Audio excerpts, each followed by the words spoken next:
Welcome back. We are here for Hearts of Camelot, Prince's Bride, Hmm. Episode 1. We are unfortunately missing one of our players today, so can't quite get started on that epic journey that we were talking about in the session 0 earlier. But we will at least do some scenes today. I just wanted to go over safety for everybody, just in case anything had changed or got added. Um, we are still playing with, of course, X card. If something is objectionable in an unfun way, people will speak up and say X card. So we stop play, find out what needs to be X carded, taken out, removed from the game world, and then we will push on from that. Okay, and then we have open door. So if this game is not for you, obviously you like your open door, or if you have to like kind of step back from a scene, or like for a few minutes for IRL things, no problem. Just say open door, and then just let us know if you're coming back in the next few minutes in the next scene, or if again this is not for you and you're not coming back. So. And then, of course, lines and veils. Our safety tab in our character keeper has our listing of lines, which are things that won't be crossed and will not be part of the game world or part of the game. Veils are things that may come up or be present or even mentioned in flashbacks or something, but won't be described in any detail, and we will fade to black if we start getting near it. We also have an ask first column. So if it seems like, we're verging on any of these like kind of whiffy topics, or just to check in for consent, it's like, please go ahead and just go metagame and say, is it okay if this happens? All right, so it is perfectly fine to just break in and then just ask. Better to be safe than sorry. Okay, so yes, we do have let me see, lines on homophobia, transphobia, intimate partner violence, racism, sexism, sexual assault, sexual violence, and vomit. We also have veils on bullying, casual murder, drug abuse, harm to children, harm to pet domestic animals, sexual content, slurs, suicide, and torture. With our ask firsts being in alcoholism, mind control, PC betrayal, and self harm. There are notes. And then, of course, we have our, because it's called Hearts of Camelot, things are, possible to happen. Romance consent. We have romance with PCs. Some people labeled ask first, and other people said yeses. Well, actually, everybody said yes to romance with NPCs. Fantastic. So, yeah. All right. Should be good with that. Any questions for what we have on the table? So, again, Hearts of Camelot is based on Hearts of Wulin, okay? But we're in the Arthurian kind of lore mythology type of thing. We may not see some of those major characters in our game, which is perfectly fine, but we are playing in the world where magic does exist, and we are hopefully going to be romantic and chivalric and all sorts of fun things happening with that, okay? Knights and princesses and all that kind of thing. Alrighty, And so villains. villains and villains. Mhm. So currently on the table, we have our champion, our Paragon, and our villain. So if we want to go ahead and have people, do just kind of like a introduction, a reintroduction of their character, since we only just got to know them last time, and then like maybe a recap of what you remember from what we kind of developed from session 0. We will, of course, be playing to find out what happens to these characters, but I just like to hear what they remember from last time. Okay, so let me start from right to left on my screen, at least. Let's start with our champion, Sir Roderick, please. Hey, hello. Uh, I am Noctua, she, her. I am playing Sir Roderick, who is a he, him. He is the champion. Uh, Last time on Hearts of Camelot, we learned a couple things about Sir Roderick. Uh, First, he is the younger brother to Prince Archo, who is the crown prince of our little kingdom of Escavalon. He is the middle of three brothers. His younger brother is Perin. And we learned that Escavalon is trying to forge an alliance between their kingdom and the neighboring one with a politically arranged marriage between Archo and the princess Slurrywin of the other kingdom. And Roderick has sentiments about this. We also learned that Sir Roderick and Lurywin had been childhood friends, and he believes her to be a very graceful and honorable woman. More to come there. Yeah. Okay, so let's go over to Jonn. Can you reintroduce us to, well, we know him as Magister Alacritus, but he's really Riesling. Hi, I am playing the villain Riesling, who is part of the retinue in disguise as Magister Alacritus. Um, they are mostly trying to fill in a role for their companion who is in absence, and so they're trying very hard to not be caught and fulfill the role Alacritus is actually meant to fulfill without, as previously stated, being caught. I'm not sure what else I should say at this point. In But terms of your relation to the other characters, oh yeah, sorry. at least currently. So Racing sort of has a voyeuristic connection with a few people. He has he does have some relationship with Brother Perin and actual interacting with when they were young. Um, for the most part, with the other brothers, like Roderick, it's mostly observations to report back anything that should be of concern to Magister Alacritus. Um, he's recently, after joining the retinue and taking spending a brief amount of time at the start of this journey, learning about getting to know Lillerwin, Princess Lillerwin, who unfortunately Magister Alacritus has spent some time with. So trying to pass with someone they know nothing about, who should have at least some passing relationship is going to be interesting. For sure. All right.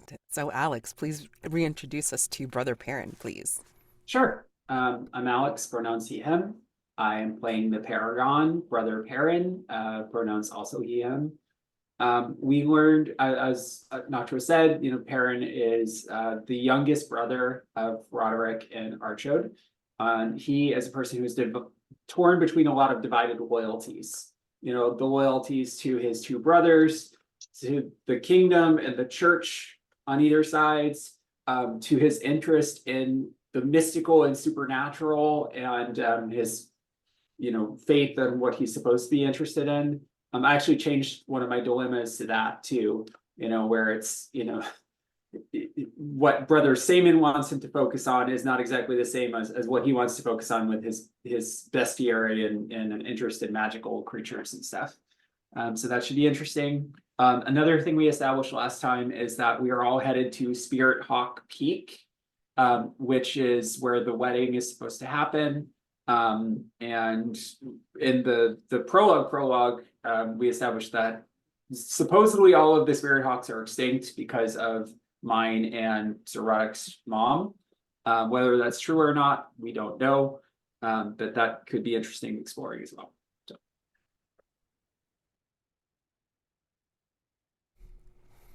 All right. So, yes, and to reestablish the main the main storyline is that our show, the Crown Prince of Escavalon, was betrothed to Lurywin, Princess of the region, whose name is very long and I always have trouble pronouncing, so I will not try to pronounce it in this episode until I get a better idea of how to do it. But anyway, yes, right. So as children, it's like, or early teens or whatever, they were betrothed. And now they have to culminate the ritual with a marriage at Spirit Hawk Peak. And our show has entrusted his brothers, Sir Roderick and Brother Perin, to escort Loriwen to the meeting ritual place. And Alacritus, being the wandering spirit that he is, had gone off to travel the lands and had ended up with Loriwen's people for a time. But for whatever reason, we don't know what happened to Alacritus. And Riesling has kind of doppelganged in his place, I suppose. So, both parties, I guess, are on their way to the initial meeting point to escort Loriwen off to Spirit Hawk Peak. So each group has their own traveling journey, a little bit of traveling journey ahead. I don't know whether the brothers want to have, one or two more scenes back at home at Escavalon first before we go, or they can just go straight on the journey, which is fine. And again, Jonn, for Riesling, if you want to still have them in, Loriwen's land, that's fine. Or if you want to be on the journey as well. But again, it's like, we'll kind of like fade Loriwen off into the background for now, thinking that maybe she's taking up with the duties of her journey, and you will discover something a little different. So we'll start with the brothers. Where do you guys want to be at the moment for this initial scene? Again, still in Escavalon, or you want to be on the journey already? I'm good to actually start the journey. I don't think there's anything else that we need to do in Escavalon. Yeah, I feel like we could always flash back to something if relevant, but I kind of want to see the two of us on the road. Okay. Cool. I like that idea as well. Do you imagine, and again, your brother wanted to kind of keep it hush hush, and because Roderick was, also your mother's bodyguard of sorts, but they're well in hand. I mean, you have several weapons masters that can take on your duties while you're doing this very important mission for your brother. And then Perin, it's like you're sent because of your ties to the church, as well as the, duty to your sibling.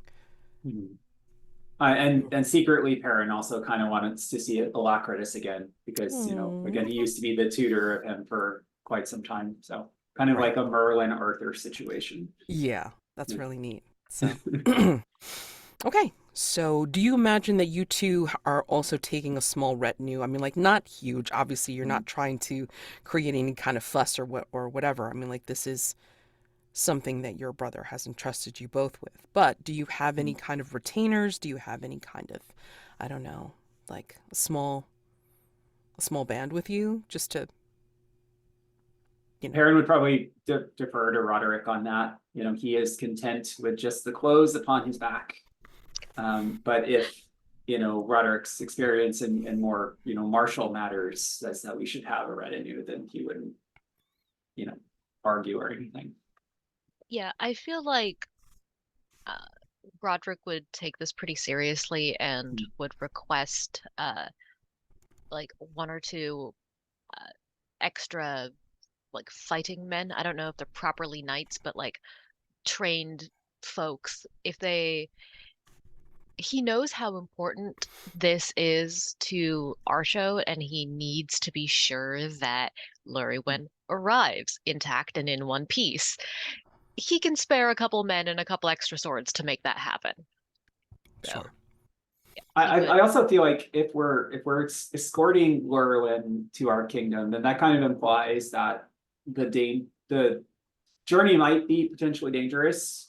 So, if we're going through creepy woods, or if we know that there are bandits or monsters or something, then, that's another reason we wouldn't hurt to have a couple extra man-at-arms. Exactly. That, and it is not politically wise to send all male descendants of the kingdom off on a journey with no other witnesses. That's a great point as well. So, yeah, we've got a couple extra people. It's not particularly large because, again, we don't want this to be a big show of it. We're trying to be pretty discreet. So, It also kind of sends the wrong message if we're like sending an invasion force to our ally or something. So yeah, like there's all these political considerations that just go completely over Perin's head, but Roderick and Archo would have thought in advance. Yeah. So we've got somewhere between like, I don't know, 1 in 3 or 1 in 4 extra men-at-arms, complete with like horses and packs and what other travel necessities. Mhm. Okay, But yeah. makes sense. Um, so I would say that if you want to make some NPCs, like, as part of your like bonds, you can totally do that. Maybe it's folks that you have worked with before, Roderick. Um, Perrin, like, you may or may not have met any of these people before, since you were like, pretty much in the Abbey the whole time. But I'm going to say that you're going to have at least one hunter who is also going to act as a guide through some of the terrain, especially if it's through forests. There's also going to be, because God knows, like when you have an escort party, you got to have at least like one person that's going to poke things out with a stick. So I don't know if you want to call that the herbalist, the I don't know. I kind of want the hunter to have a falcon, if that's cool, because I Okay, think that's that's very cool. Yeah. medieval, Okay. Cool. Yeah. Yeah, the scout is you let go poke with sticks. Okay, scout. All right. So there's a scout. All right. So as I'm making these suggestions, like please feel free and then like make these up between the two of you, giving them names, including the falcon. So Alex, I'm giving you the hunter guide guy since you want to have a falcon for this person. And then Roderick, if you want to create a scout that maybe kind of like a stealthy, sly kind of fellow, but you can still trust him in a pinch, right? Like you have to have one of those guys. And then you need a big burly friendly guy to drink under the table. Okay. Our himbo, for lack of a better word, I would like to name him Sir Bartholomew. The burly guy? Yeah. Okay. Big guy, lots of muscle, heart of gold. Nat 20 constitution. That kind of. For sure, that's fine. And then I'll take one more person that Perrin can make up. So we have a hunter guide, we have a scout, we have a burly fella, and then one more person, like who you think would be appropriate for this party of folk. And it doesn't have to be male. It could be non-binary. Yeah. It could be female. Whomever. Are we putting these in the random character tab or somewhere? Yeah, else? you can put them in the random character tab as well, like for descriptions. Okay. I was just making sure. The hunter's name is Gouter. What is it? Gouter, Gauter. Nice. Just like a very salt of the earth guy. Oh my gosh. He doesn't have a knighthood because he's a salt of the earth guy. Yeah, no, he's just he's a peasant. He's not a knight. He just works for our family. Oh yeah. Mm-hmm. He's very good at what he does. Yes. And his falcon's name is? Yeah, and you put me on the spot. Sorry. No, that's fine. Fantasy name generators always. I know, I'm staring at it. And while you guys are doing that, let's go over to Riesling for funsies. Riesling, who accompanies you and Luriwen onto this trip? Again, you're going to be meeting some escorts in a few days, and then they will escort you, of course, from Escavalon through to Spirit Hawk Peak. Okay, who do you imagine? Yeah. Okay, so just to make sure, because we did establish that is this the person that'll be? Oh, I'm sorry. I think you may have answered the question. I wasn't sure if this is someone who will be meeting them when the switchover goes from where she leaves her guard to join the party and head on, or is this someone who's only going to be for that first leg of the journey? First leg, I mean, they're gonna... I imagine. Well, I mean, like it's really up to Jazzy when Luriwen comes back. But I mean, like right. Think now that it's like for the first leg of the journey through let me see if I can try to pronounce this. I would probably butcher this. Avanadid, through the outskirts of Avanadid, that these people will be with you. And it, again, will not be a lot of folks, because then you don't want to incur Escavalon's suspicion or whatever, that you have like a full-fledged, fighting force. That would be insane. So no, it would just be a few people on this first leg, and to get to the rendezvous point, and then the escort party would continue on with you, as well as Lorwyn, of course. So. And let's see. I'm thinking there'll be someone who is connected to Riesling directly, not to Master Alacritus. Okay. So is it possible that there could be someone who's shadowing the group? Because what I'm thinking is maybe there's another being like him, maybe another fey creature. Is that okay, or should it be a person that? I would prefer it be a person, because Okay, yeah, okay. You might meet something else in the woods. You don't know. Okay, so I'm gonna say that the person that's traveling with Riesling is one of the apprentices, or better yet, I think it's going to be another member of his order, of Alacritus's order, which is the Majestic Order of Starlight, and I think it's another maybe apprentice of Master Alacritus. And this apprentice's name? And gender. I'm trying not to have this bad habit that I normally have of using names that we've. Okay, so we have plenty of R's. We have an A, so I'm gonna put A. So, I'm just gonna be super lazy and say his name is Xena. Oh.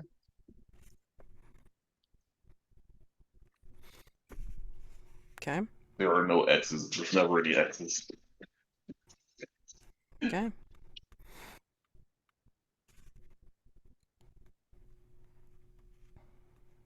So I'm gonna say they're a wizard apprentice, sir. Okay. Cool enough.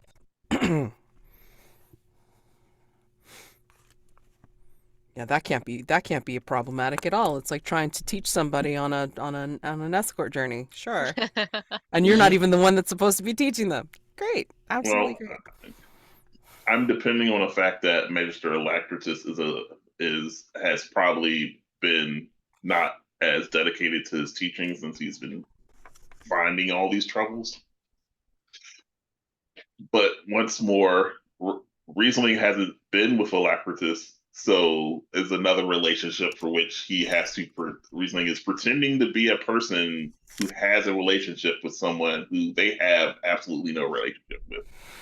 Maybe they probably at least know this person. Where with Lilwyn, it's the first time they started this journey was the first time that Riesling met the princess. Okay. And is there anybody else that you want to consider for this first leg? And if not, that's fine, because we will have one back for next time. Yeah. Being that this is mostly Lilwyn's retinue group, I don't want to define too much for them. Sure. Okay. Alrighty. Unless you think that there should be more than the... Sorry, I'm answering a question in the chat. Was that everyone? Did we forget an NPC?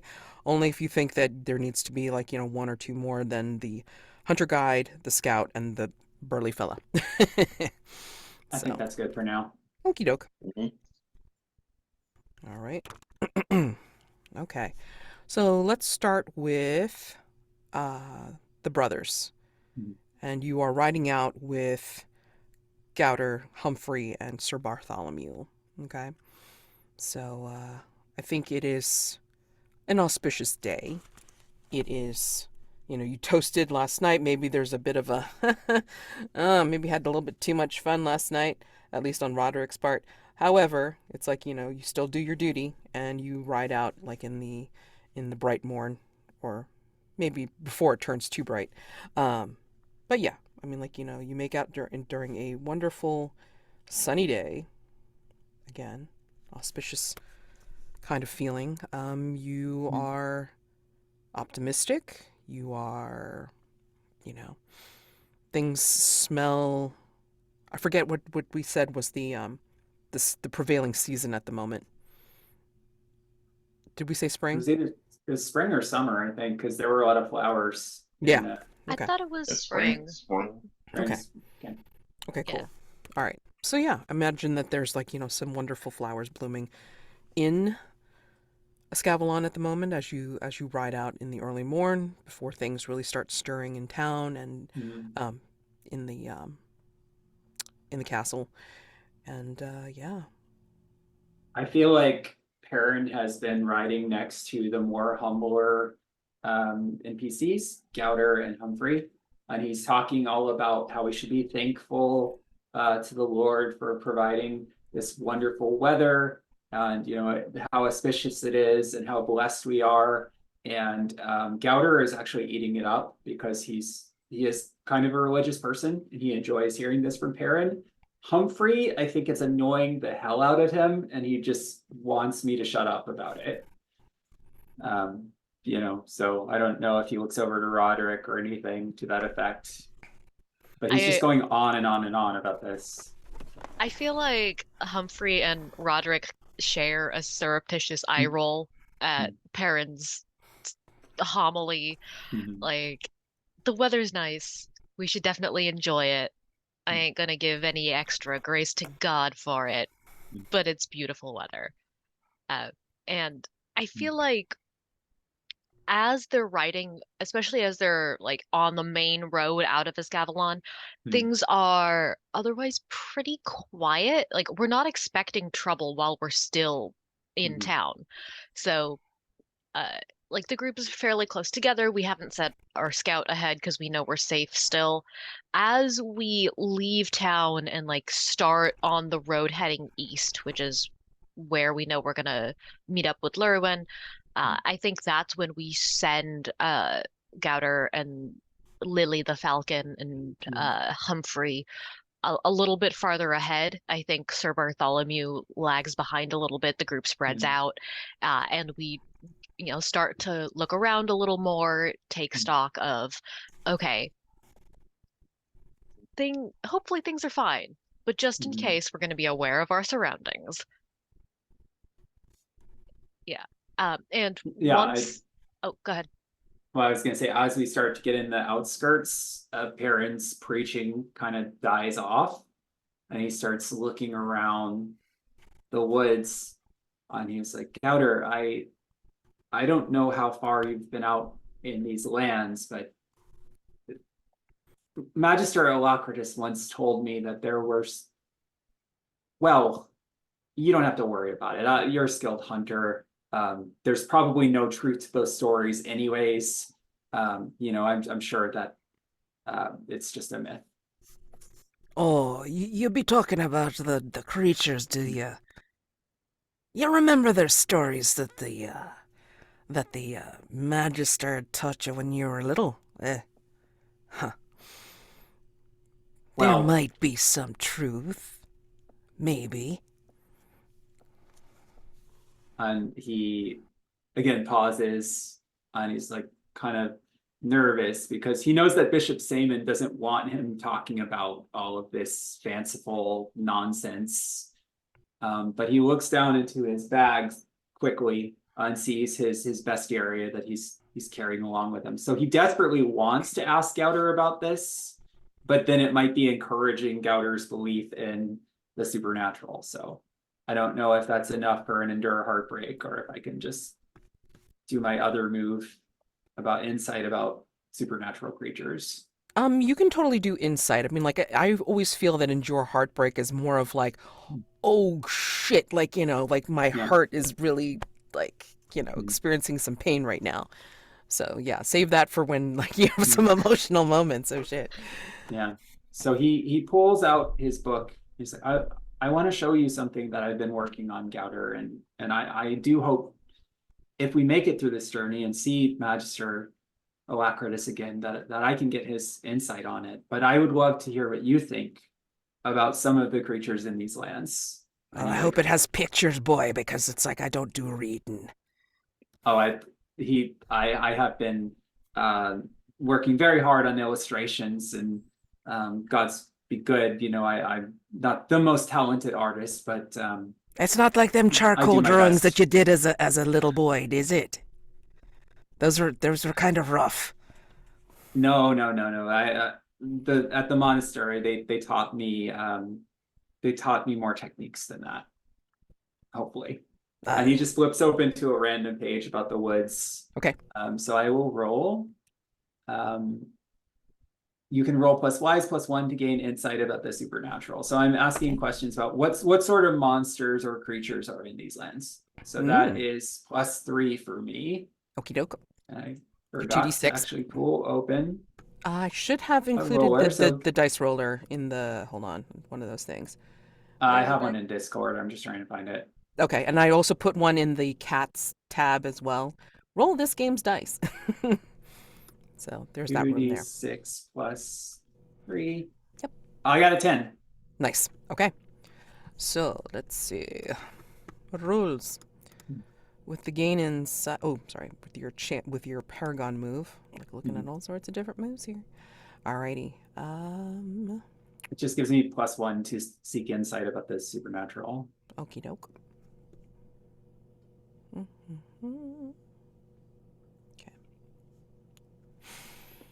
And then until the end of the next session, heroes receive +1 ongoing when acting on any gain insight answer. So I'm like, what sort of monster or creature lives in these woods? So let's see. Now, I got no confirmation, dear boy, but That one. And he taps your book with a gloved finger. That one. And it looks like a bear-like creature that seems to have a different head on it. Not necessarily, and I'm not using any dragon game creatures here, okay? So, you tell me what kind of different head it has. I mean, but it's got the bulk of a bear, and it's also able to stand upright, but it's also something that travels on all fours. I've seen shadows of this. Yeah. We can go kind of questing beast, and maybe it has the head of a snake or multiple snakes or something. Yeah. And you can hear it in the night. There is a hiss, but then a roar. But then the two of them together.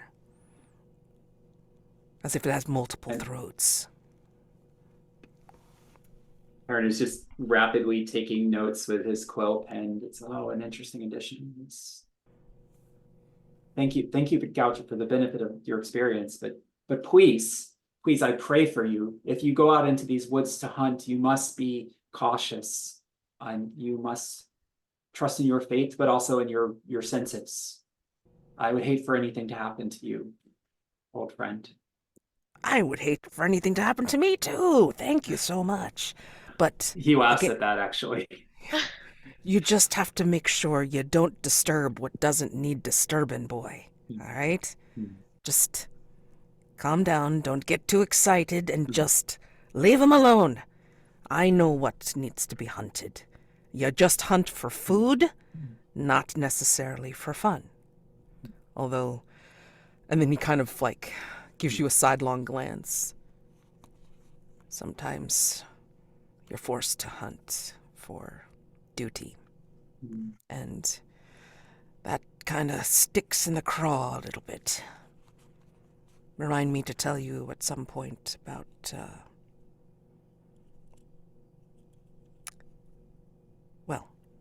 That shouldn't be. I guess it would be counting as confessing, yeah? Talking about If the past. of course, if you are troubled, if something burdens your heart, you can always talk to me. Perhaps this evening, once we are preparing for the meal, please find me and we can discuss it. You never It's- have to fear unburdening yourself to me. That's my job. He will look you full in the face and say, I might have to, because you are also a son of the throne. And he rides off to go out with Humphrey. You hear Roderick's voice carry back. Don't get lost, you two. Hurry up. And then you hear like Humphrey, like, snarking back. It's like, ha, we won't get lost. We'd be more worried about you trying to follow our breadcrumbs. Roderick wants to be very juvenile and stick his tongue out, but remembers his dignity and does not. They wouldn't see it anyway. They're way ahead of you. Nice. Okay, so as you set up, like, your formation, like, back in line, I'm going to head over to Riesling. Riesling, so you are actually, everyone sees Magister Alacritus. And, in the flurry of getting Lurwyn ready, and then, like, she's got her packs and her the panniers on the donkey or whatever um, burdened beast that, like, you're planning on taking along for the escort. I think you're also kind of fobbing off questions, maybe, of of Magister Alacritus's apprentice Xena. What do you imagine she looks like? It is a she, or I'm sorry. Yeah, Okay. she. So I am imagining. Well, the picture I'm imagining her. She has like long twists hair that like it's almost like a mane that goes just above her shoulders. Mm-hmm. Um, dark brown skin, brown eyes. I think she kind of has a look of being someone who is maybe a little like it's like this vague disinterest that they have, which is kind of common with members of Starlight. Like they're all. I think that certain amount of ego. It takes a certain amount of ego to want to become a wizard, and there's a certain amount of effort to have you have to have accomplished a certain amount, and without some sort of you know ego, it's hard to accomplish the amount of work and effort that goes into it. It's hard to go through that process and not have a little bit of it. And so I feel like with it, it's always polite, but it's always like this vague disinterest unless he's talking about something that she has not had any experience with, and I think she her. Okay. So you think she holds herself aloof as rather than like actually enthusiastic then? Well, or at least that's what the appearance is, but who knows if this is how Master Alacritus behaves, therefore I should behave this way, or if she's genuinely that way. Riesling doesn't know her well enough to really be able to tell one Mm. way or the other. Maybe she's just Um, recently sent over because it's like, it's like she's gotten far enough in her training. Now she needs to apprentice to somebody, and you're it. right. So it's like Oops. it's like he just doesn't know her well enough to know what any of it means. It could be she's just new and she just met she hasn't been with Alacritus long enough to have developed a rapport, or if this is just like there's a lot of wizards that behave. I think there's not a lot of wizards, but of the wizards, they all seem to have this aloofness. So I don't know if it's performative or if it's genuine. It's probably performative for some people. It's definitely not performative for Alacritus. He's like the genuine article. But for Riesling, he's not Alacritus. So it's purely made up. It's someone who's behaving aloof, who is absolutely not that as a house goblin is not that. Well, I'm going to say that she's going to be stiffly formal because it's like, again, she is recently sent over, that she's telling you in a quiet voice that she's been sent over by the order as she has completed her studies. Here's the certificates to prove it, and she is ready to apprentice to someone, and it is you, Mm, mm, Alacritus, Magister. yes, yes, And she Alacritus. bows. She does the formal bow. Um, Mm. and Well, Alacritus nods as per his station. He would not return a bow, but he will nod in recognition. I have to say, Xena, my you're my new apprentice. It's good to see that.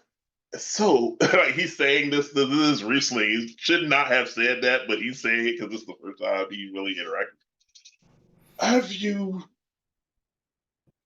I apologize that you've joined me at this time because it will affect our training, unfortunately. But I will do what I can while I escort the princess. Please I apologize. I apologize that this is so, but this will be a learning opportunity for you.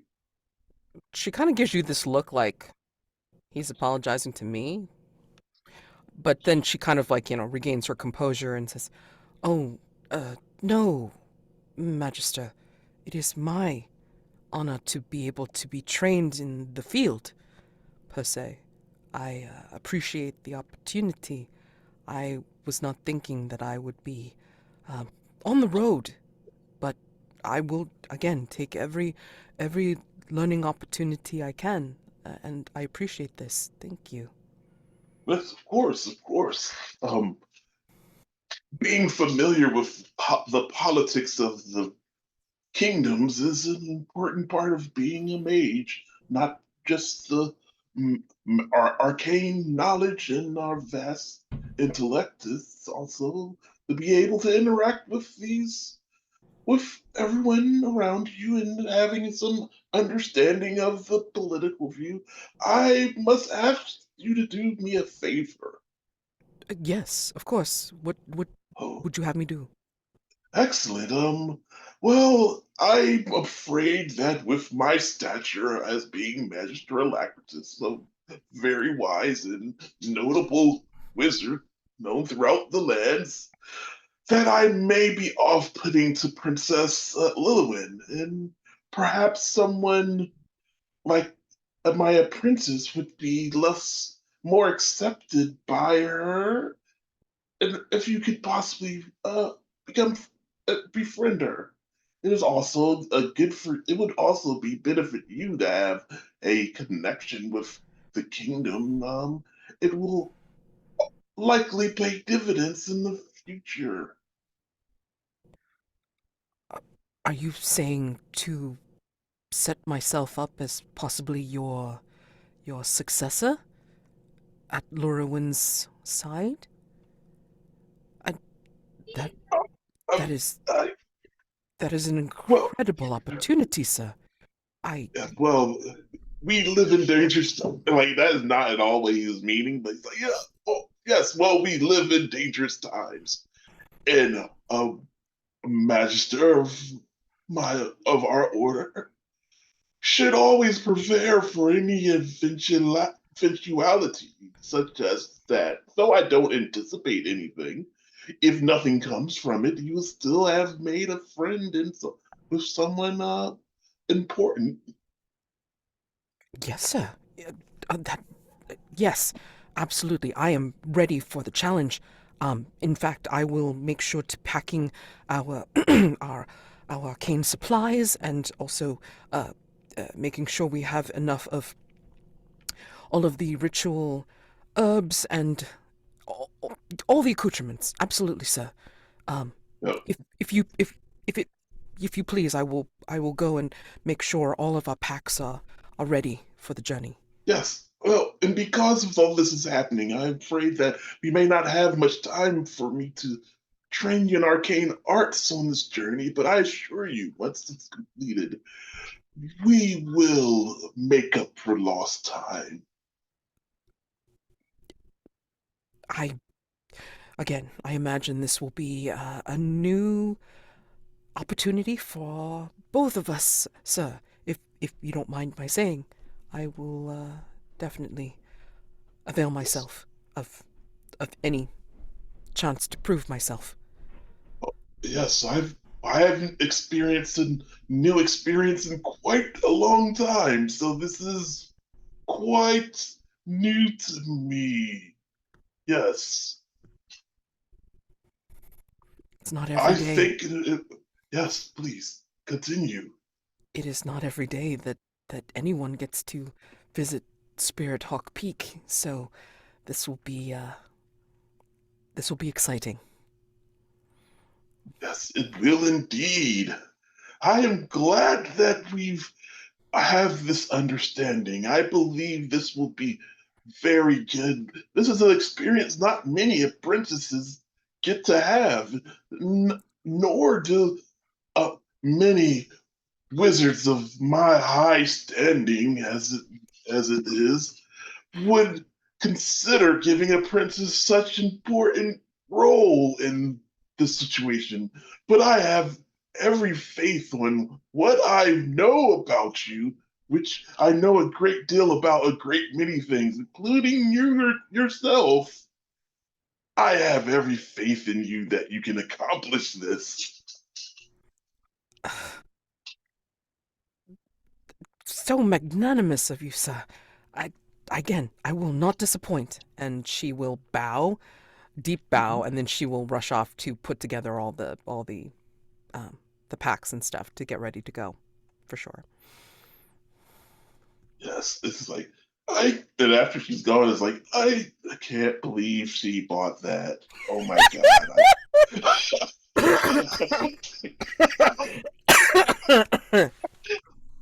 Oh my god.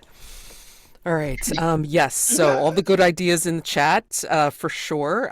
If you want, we can totally have it is nightfall. Like like the brothers have been traveling. So if you don't want a scene like on the road still, maybe this is where Garrett and Humphrey have come back, and I think Roderick and I wanted to scene together okay. first. So let's do that Yeah. first. Yeah. Like if you're Yeah. still on the road and the other two.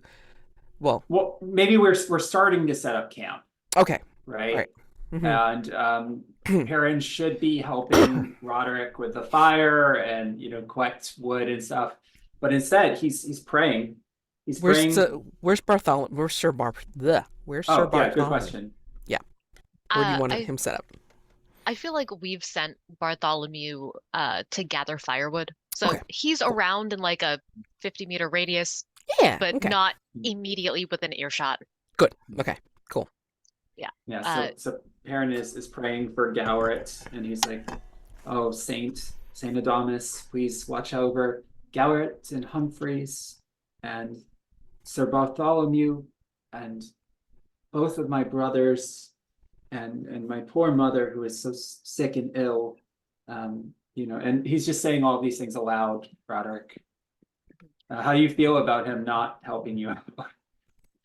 Uh, Roderick is, you see him flinch a little bit when you invoke Saint Adamus, because Roderick has some really conflicted feelings about his direct mentor being canonized, especially because Sure. he's not religious. But he doesn't complain or try to prevent your prayer. I think as you finish your invocation, that feels like the wrong word, but Mm. as you wind down, he will very gently clank up to you in his armor and Mm. put a hand on your shoulder and say, Perin, I had something. There's something you should know about Of course. I think Perrin is like seated on a log near the fire, so he like taps on it to make space for you to sit Yeah. if you want. Yeah, Roderick clanks down. I'm imagining Roderick's wearing heavy armor. It ain't historical, but for the fun of it, he's wearing heavy armor. And he like kind of stares at the floor between his feet for a minute and then like looks up at you and says, uh, I I don't know how much you've seen of Mother since you haven't been home, but it is only fair for you to know she's not doing well, and Tanya's with her, and Archo's been with her almost constantly at her side. But just, you know, she's getting older, and well, it looks like she may not have a lot of time left. Such is the way of things, unfortunately. It harms my heart is heavy as yours is, and thank you for telling me. I do keep her in my prayers, of course, and I'm so grateful for you and Archode and Helena to have been with her. But perhaps this is her time. You know, perhaps there is a time for all seasons, and this might be the time for our brother to take his rightful place.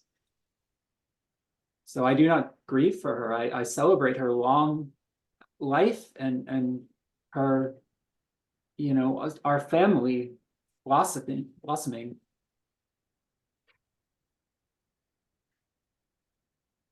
But it seems like you do not feel the same. She is our mother. How can you not grieve for her? Well, Perhaps her impending loss does not strike you near so hard. She is a formidable and remarkable woman. To see her reduced to this, where all the vibrancy of her life has been diminished. well, she will be born again and be with her love. I mean, with the saints, you know, and You at see Roderick peace. crack a smile at this, like of all of the stuff that you have said, this is the one thing that where he's like, okay, that seems like a genuine emotion right there. Like you're not just like telling me what the monks have taught you. That was genuine, and he kind of like He's narrows trying down to on that. backtrack and be like, no, of course, with the saints and Jesus and all that, you know. If there were one good thing to come of that, she would be with her love again. Did I tell you? Did I ever tell you about how the bishop had Saint Adamus canonized? We fought hard for it, and I explained that there is nothing more noble than giving your life for those you love when you have no hope of them loving you in return. And he agreed. And I am forever grateful for him for that. You know, the fact that it was acknowledged and now people know of Saint Adamus's great virtue and humility and sacrifice. And that is such a good thing. I cannot argue with you there. Adamus was an incredible man. I have never met someone of such great honor, and we will always remember his sacrifice. And his comportment was beyond reproach. Yes.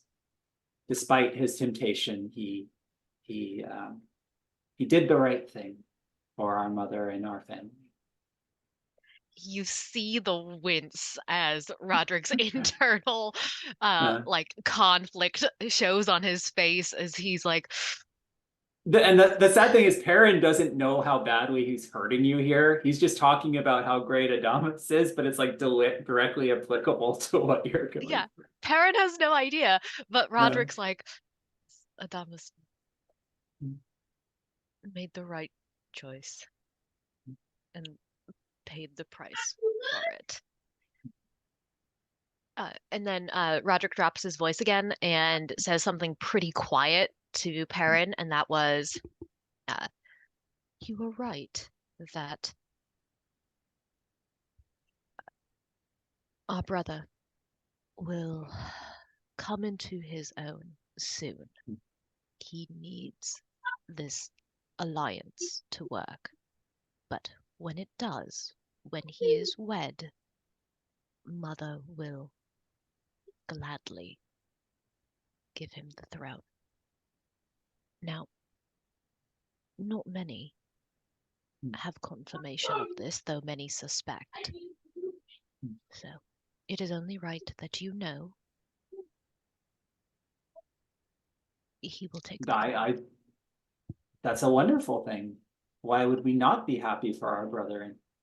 And he is deserving. He has put in long years and hearts, heavy is the head that wears the crown, and none's head has been heavier than Archode's. Hopefully this shall grant him some peace to hear this joyous news. Do we think that Sir Roderick is enduring some heartbreak right now? Yeah.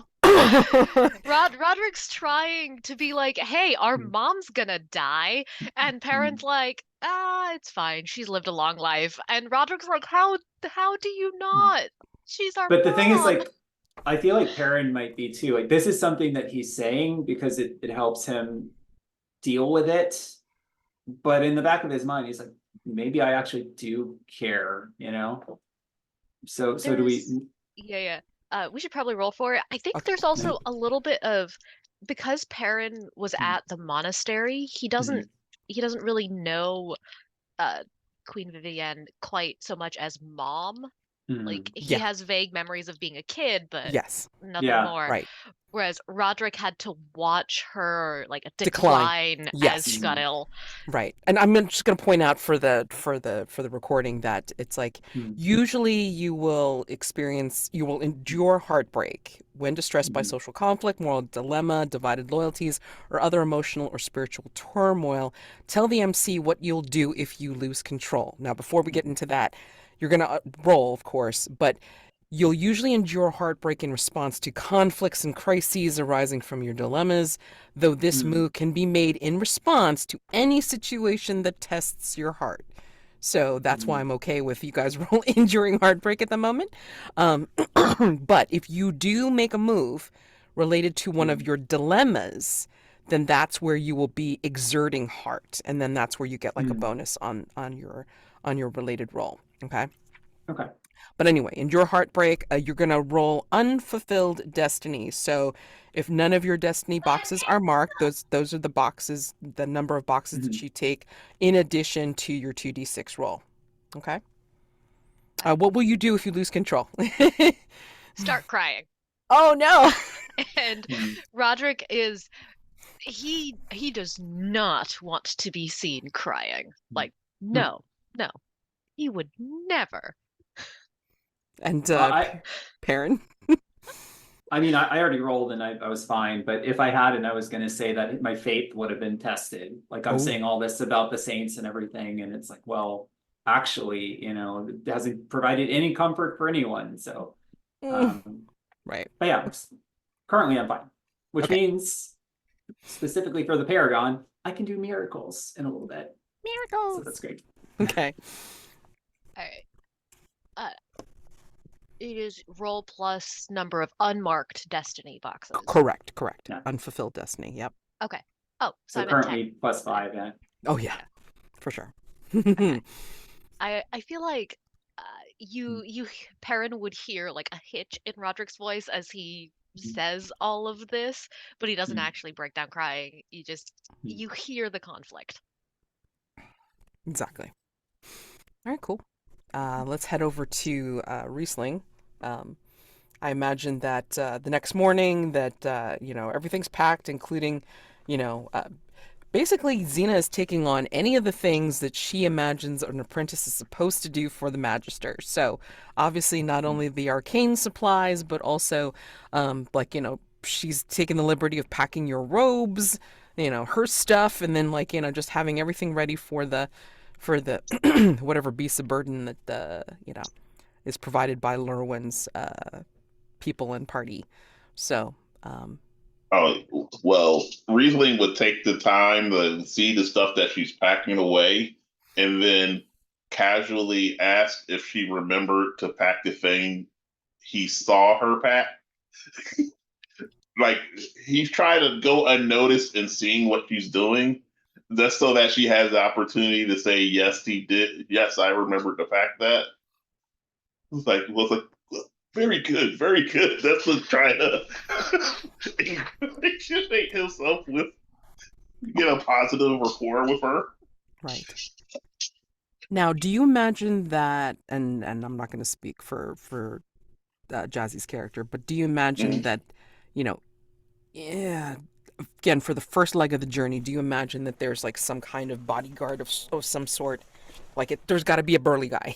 there should be somebody with arms, not just the two. Oh wizards. yeah, I think we definitely talked about there being like her own retinue and royal guard that would be escorting to the border. Sure. So there's definitely guardsmen of some kind. I imagine that knowing how this kingdom seems to be more open with like their emotions, I'm imagining it's someone who is very, I'm not going to say boisterous, but I think they're very like outgoing and they're in talking to the people. Like he's a like, I imagine he's a person who just he sees you, he always says something to people as he passes by, even if the guard that he is overseeing. So and also imagine this makes Riesling not like it was hoping like everyone else kind of like avoids making eye contact and kind of generally doesn't, like, he's a wizard, is like they're mysterious. There are more people talking about Alistair than there are people talking to Alistair, and somehow this person is impervious to that level of intimidation that most people have for wizards. I mean, like, it just could also go completely like around and over his head too. So I mean, it's just like, oh, I guess like people are talking about him, so that's kind of a good thing, I guess. But So yeah. in my effort to give them a name that matches kind of associate with them, I'm going to say their name is Garrison. Okay. Garrison. That's fine. So they're as big as a barracks. That's funny. Okay. Well, Garrison makes sure that you all are like, suitably, tricked out, as well as like, everybody's secure with their belongings and like, ready to go. And then he says that there's like the meeting point, the rendezvous point is about like, 2 days ride from here. So it's like you'll be taking your trip, and you'll be on the way, on the journey. So, is there anything that you'd like to do before I possibly spring on something fun for you, Alacritus, Riesling, on the way to the rendezvous point? Did you want to speak well, you can't obviously speak to Lurywin, but I mean, like, is there anything you wanted to do? Um, you know, talking to Xena or anything like that? Hmm.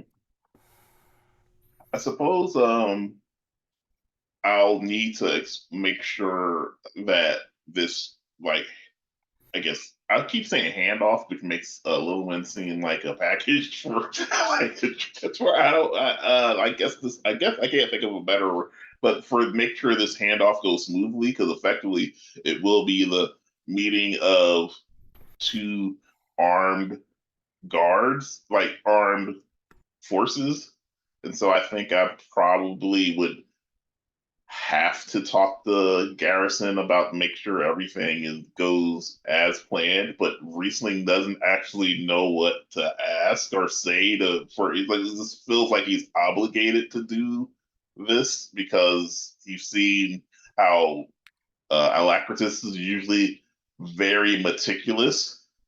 Riesling is not meticulous, but he's trying to pretend it, so he probably needs to ask questions that don't make probably aren't really appropriate, but it's probably a good thing since Garrison is probably also not the like sharpest tool in the shed, but it's probably or at least hasn't dealt with wizards at all. And so maybe the question means something to someone who's a wizard, but Riesling just basically needs to make sure everything goes smoothly without having any idea of what smoothly looks like. I don't know. That's kind of what I'm thinking. Gotcha. I don't know if that would just be a role or if that would be actual role playing or Let's what find. would that Let's be? find out. Let's find out. So let's see. Why don't you go ahead and we're gonna use this move. We're gonna have you roll prevail upon. When you charm or intimidate someone uncooperative or give them reason to cooperate, then roll courteous. If you Excellent. succeed, I they have a comply within 0. reason. Yeah. Yes, I have a 0 in previous, so I need to find the dice roller. Mm-hmm. Remember, if you fail, you That, get XP. So Yeah, true. You can Mhm. still fail forward, regardless of misfortune. Yeah, yeah. Or I could possibly make it worse with my epic move. Actually, I don't think my epic move makes it worse. Actually, I can't. I'm trying to find the dice roller. It is under cats, the cats tab, and it says roll this Ah, game's dice as the there we go. Because I third from the had it last. open, and because of who I am, I just click X's anytime I'm not focused on. Okay.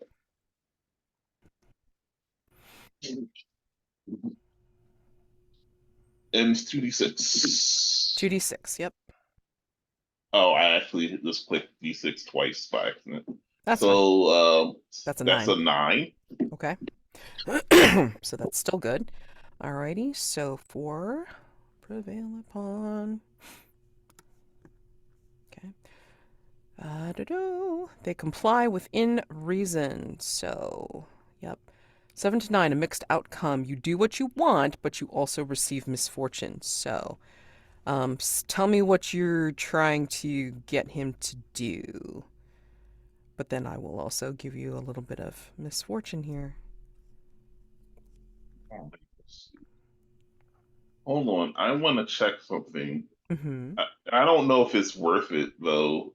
Like, how often can you do an epic move? It doesn't say that you're limited to doing it. I mean, like, you just have to meet the conditions of the epic move. it says once per Okay, session for his specifically.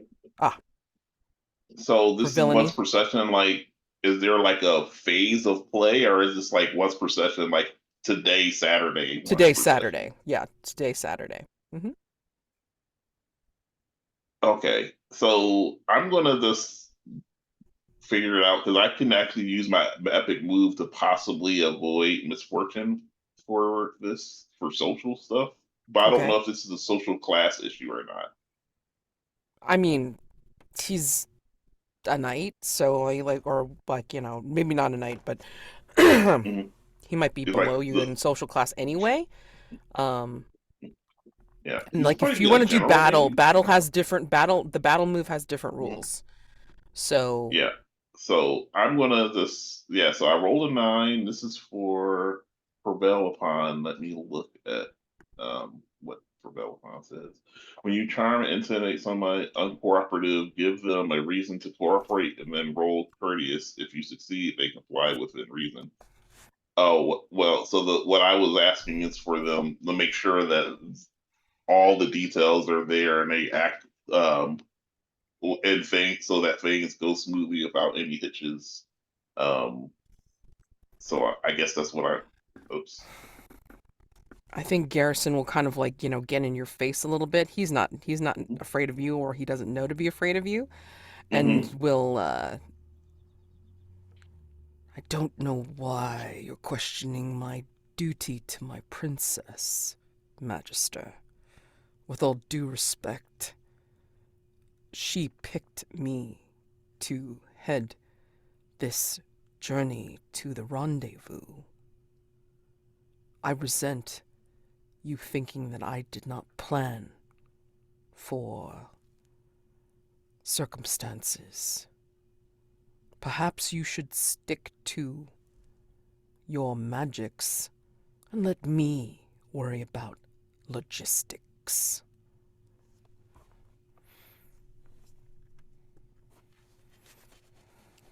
Good Sir Knight, I appreciate that my inquiries may have caused some grating, but it is my task to see that the princess and in the future the sons of Es I can't even pronounce the name. Escavalon are all kept safe.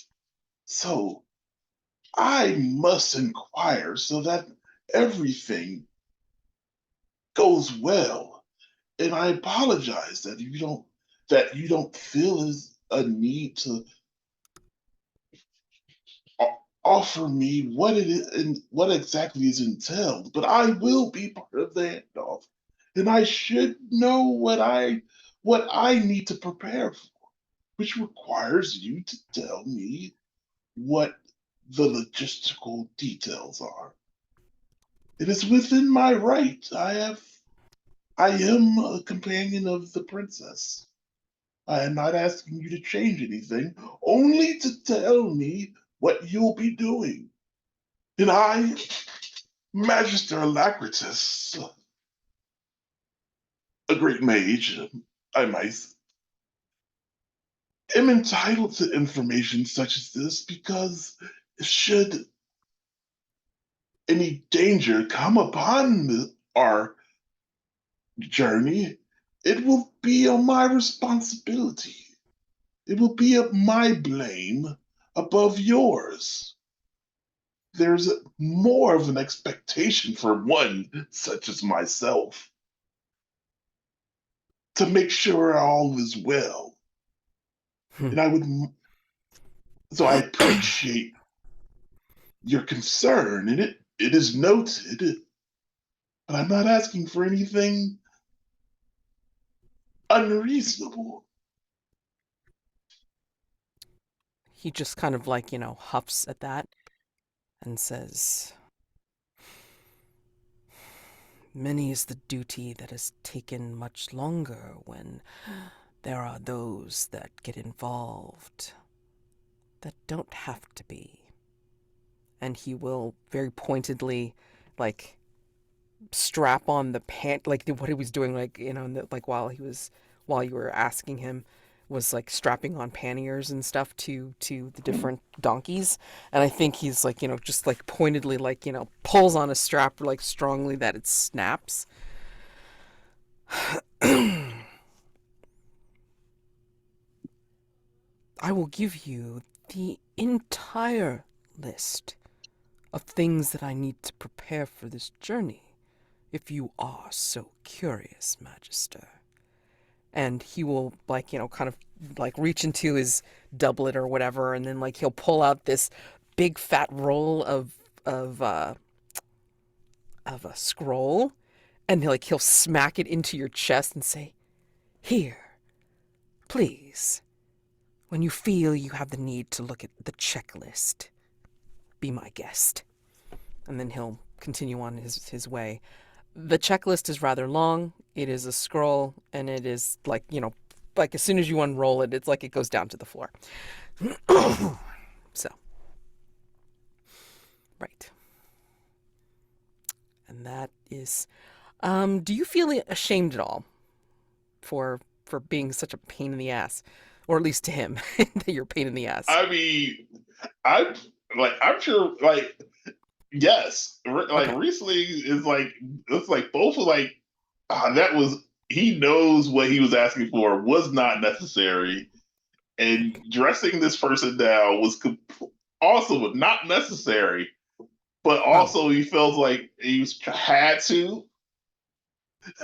Mark, But yeah, Mark, so okay, sorry.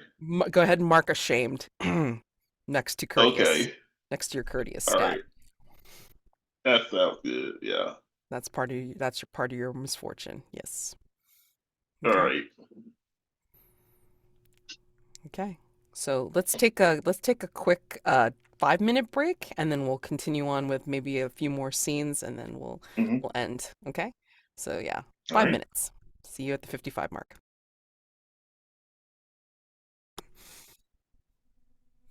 All right, we're back, and we're also going to go back to the campsite with Roderick and Perin. Yeah, you're both kind of feeling something, like from your talk, in different ways. But I think in the distance both of you hear something that sounds like a clicking hiss, and then a roar, like right on its heels. And then that's where you start hearing a ruckus coming from, crashing through the underbrush.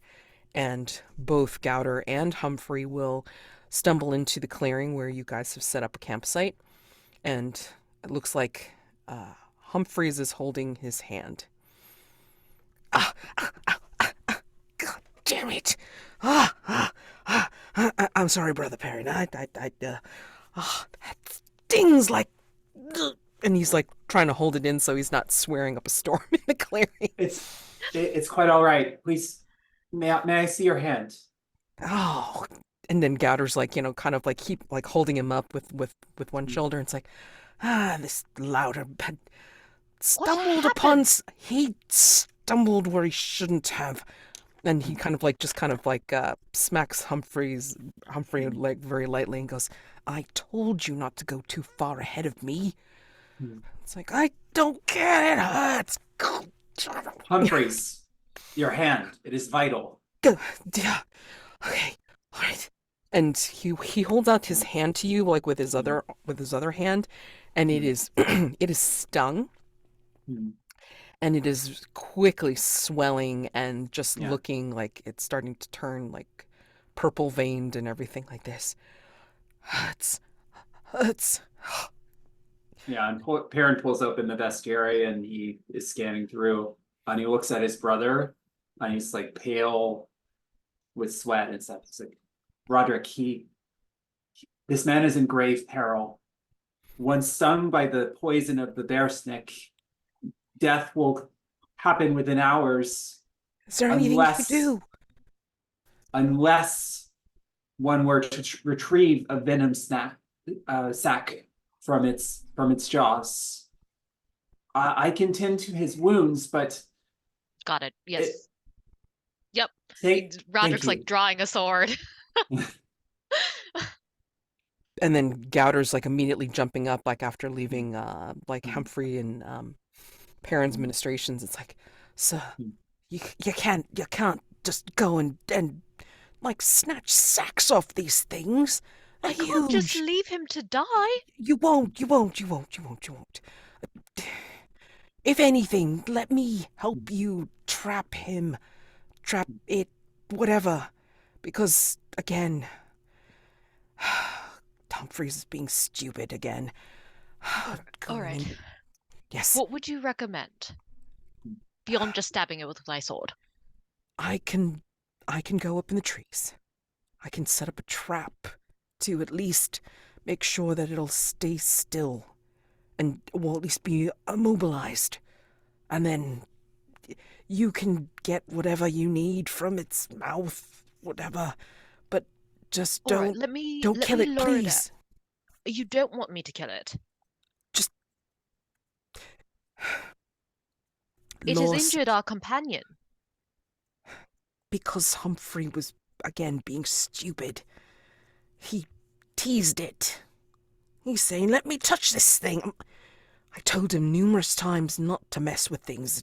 He didn't understand. I think Yeah. at this, Roderick looks to Perin and is like, is this a vile creature? Should it die? I will gladly No. put it to death. No, don't. Please. It is said to be territorial and can be dangerous, as you have seen, but if Gouter is correct, I trust his expertise in these matters. If it could be driven off, then we would perhaps not be at risk, but there is a danger that if the party of Lorwyn wandered through these lands, then others could be attacked. So I am not sure what to recommend here, brother. I will risk no harm to Lurwyn. If this poses a threat to her, it will die. If you say it is simply territorial and can be avoided without drawing its ire, We can. then it Gouter's like really like, even though he's looking like desperately at Humphrey's, hoping that Humphrey can be, helped.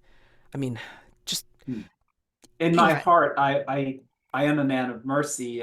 If we can spare the creature, then I do not mind, but the sack must be obtained, or Humphreys will die. all right. We will looks to Gouter.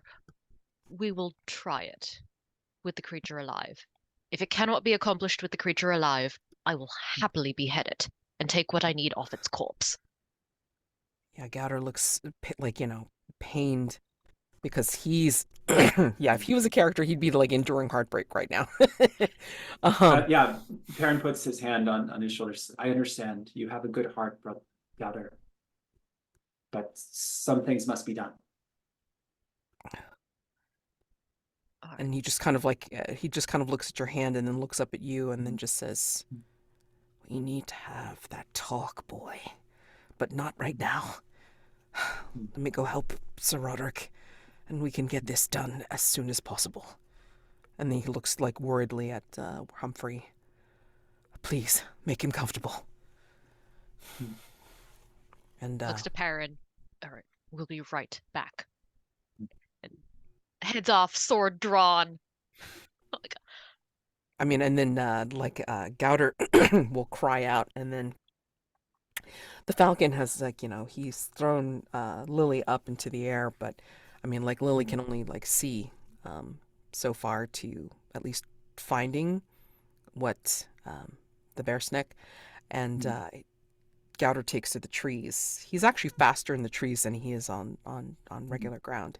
So he's actually kind of like leading you to the place that this thing is, Sir Roderick. And I think you see, hold on, let me just check the moves and such. I think you see that there's this lumbering shape. Gouter is leading you towards this thing, this creature. It is big. It is as big as a bear, but you don't quite see its head because, again, it's going away from you. But, Gouter's worked out some hand signals and, such and so forth. And, just so I can kind of cut back to the campsite for half a second, Perrin, this is where Sir Bartholomew will burst into the clearings, dumping this huge amount of wood that he grabbed. It's like, "What happened? What do I do? What should I do? How can I help?" There was an attack. My brother has gone to deal with the beast and trap it. Your areas of martial expertise in this area would be very helpful in supporting him. If you follow their tracks, they should be easy to find. As you say, sir. And then he will like lumber through. I mean, like he was creating much more noise than the bear snack ever did. So, like you hear him crashing down through and like following Gouter and Roderick, and then back to them. All right, so I'm just trying to find the the specific moves that I want you to use for this. Oh, and does my +1 from gain insight about the beast earlier help them at all? Because it says heroes using this knowledge get a +1. Oh, nice. If you told them something specific from either your book or from what what you Yeah, I feel like I was you've- doing that quite a bit. Yeah. We know we're after like a specific venom snack, sac in its mouth because of Perin's bestiary. So Yeah. yeah. Yeah. So like, you can totally take +1 for this, but let me see like which one I want you to do. Okay. So again, it's lumbering away from you, but like Gouter's like making signals like, for you to be quiet, Roderick, as he's pulling out what looks like filament of some sort. But then this filament, when he snaps it out, looks like it's some kind of silvery, webby net. Nice. Yeah. So, and then he will again sneak up through the trees and then, manage to get ahead and drop it on this creature who automatically reacts.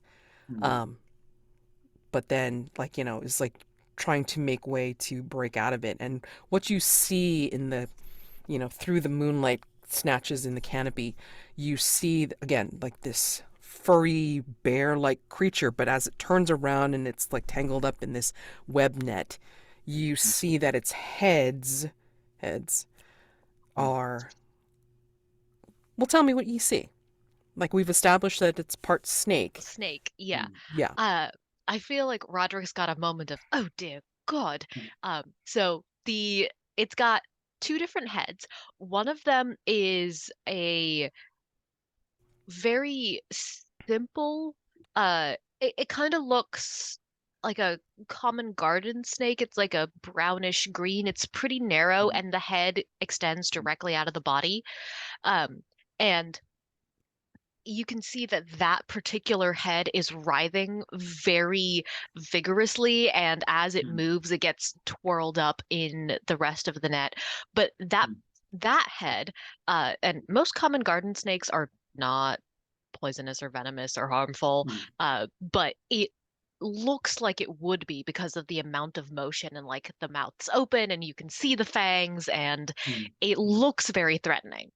The other head has a pattern of like red and yellow and white striping going down it, with like the red and yellow adjacent. And this head is not moving near as much. The mouth is still open, but it's slower, and it seems to be a little more deliberate. Either it's tangled well, or it's not as desperate as the other head, but there's a slight difference in the behavior of the two. Can you And tell which one? Can you tell which head is the poisonous one? I don't think Roderick would have that information. I think he's gonna look to Gouter and go, "It's got two heads." Yeah, yes it does, sir. And then like Which one? Which one bit Humphrey? And this is where he drops down very gracefully out of the tree. Like, kind of does like this weird parkour thing that like, you've never seen anyone else do. Yeah, because I don't think anybody has really watched Gouter work. Anyway, so, and then like you hear the falcon cry like above you as it circles, right? And then so, yeah, Gouter drops out from a immense height and very gracefully out of the tree, and he will walk over and say,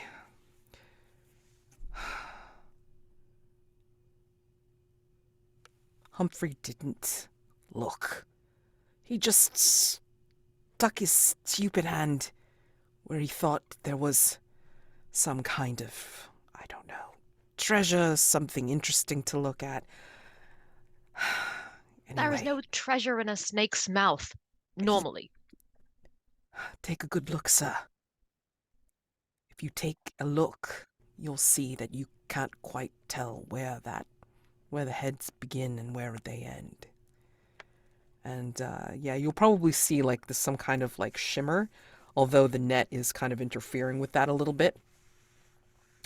Because, yeah, the heads are tangled up in it. But I think you will notice that even though it's very bulky, it's very big, that the heads, with trying to do a dance on their own, I think you'll realize that, like, they're making a pattern that almost disguises them.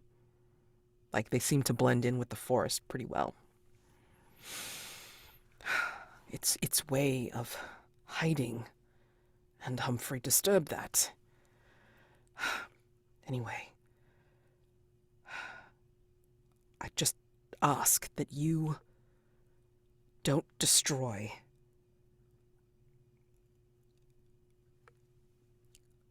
unthinkingly. There have been many things lost because of unconcerned hatred.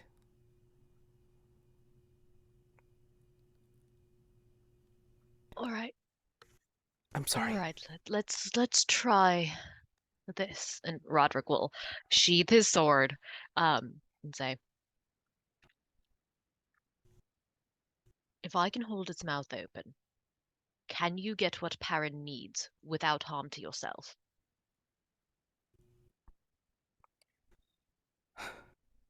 I can keep the heads open if you are able to squeeze some of that poison out of the sacks. That's really what is needed, not necessarily the sacks themselves. I can't leave this defenseless, sir. But if we at least get the liquid, the poison, then we can at least have something that... And that will help Humphrey? Yes. There will be a way to create the antivenom. All right. As you say, let's try it. And, I feel like at this point I gotta roll for something. Yeah. So, if you want, you can use vigorous, because it's like, again, when you use raw physical might to deal with a problem, that's apply force, or defend from harm when you defend someone, something, or yourself from physical danger. So. Applying force. Okay. Alrighty. Because, yeah. So you're gonna roll with vigorous. You're trying to hold a bear snake. I'm trying to hold a bear yeah. snake. Yeah. All right. So there was the +1 from Perin's information on this roll, right? Sure. You can go ahead and use that if you want. All right. So vigorous +1. Okay. Here we go. And 2d6. Yeah. Oh, nice. Okay. So I've got my vigorous is 10, +1 is 11. Okay. Alrighty. Okay. So tell me how you are. I mean, I can't imagine, like, just like kind of wrestling this bear snake, but I mean, like, tell me how you are dealing with this so Gouter can get close enough to be able to, Yeah, I think what Roderick's gonna do is he's gonna grab the edge of the netting and like grab the strands that are around its head and pull down so that it brings the head to the floor, and he's going to pin the net down so that he's not actually like climbing on top of the snake. He's just holding the head in reach so that Gouter can get at the mouth. I think he's going to try and like twist some of the netting so that the rest, so like he's got like the back of the neck pretty high up, so the rest of the animal is still moving, but like just the head is in place on the floor. You're basically scruffing this beast, basically. Yeah. Yeah. I don't think snakes have a scruff, but yes. But because of the bear part, I mean, like, it's a little bit easier, and you are untangling them in the net, so that's fine. And Gouter has a different, like, has a approach to be able to keep the mouths open. Like, he has like stakes in his kit, like on his belt, and like he's using them to kind of help keep the mouths open while he's doing the squeeze with his gloved hands to gather some of the the venom in some vials that he happens to have, like in his pouches. So, like, between the two of you, you're able to do this. And yeah, he will actually, like, after he gets the venom, he will kind of pet the heads and he will murmur something.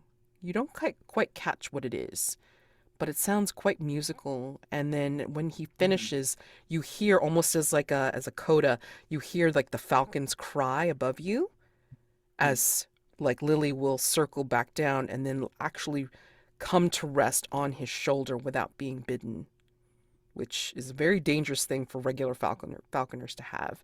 So you know that Gowder's like very skilled. And he will say to you, "It's all right, sir. You can release this bear snake now. We will not be bothered further."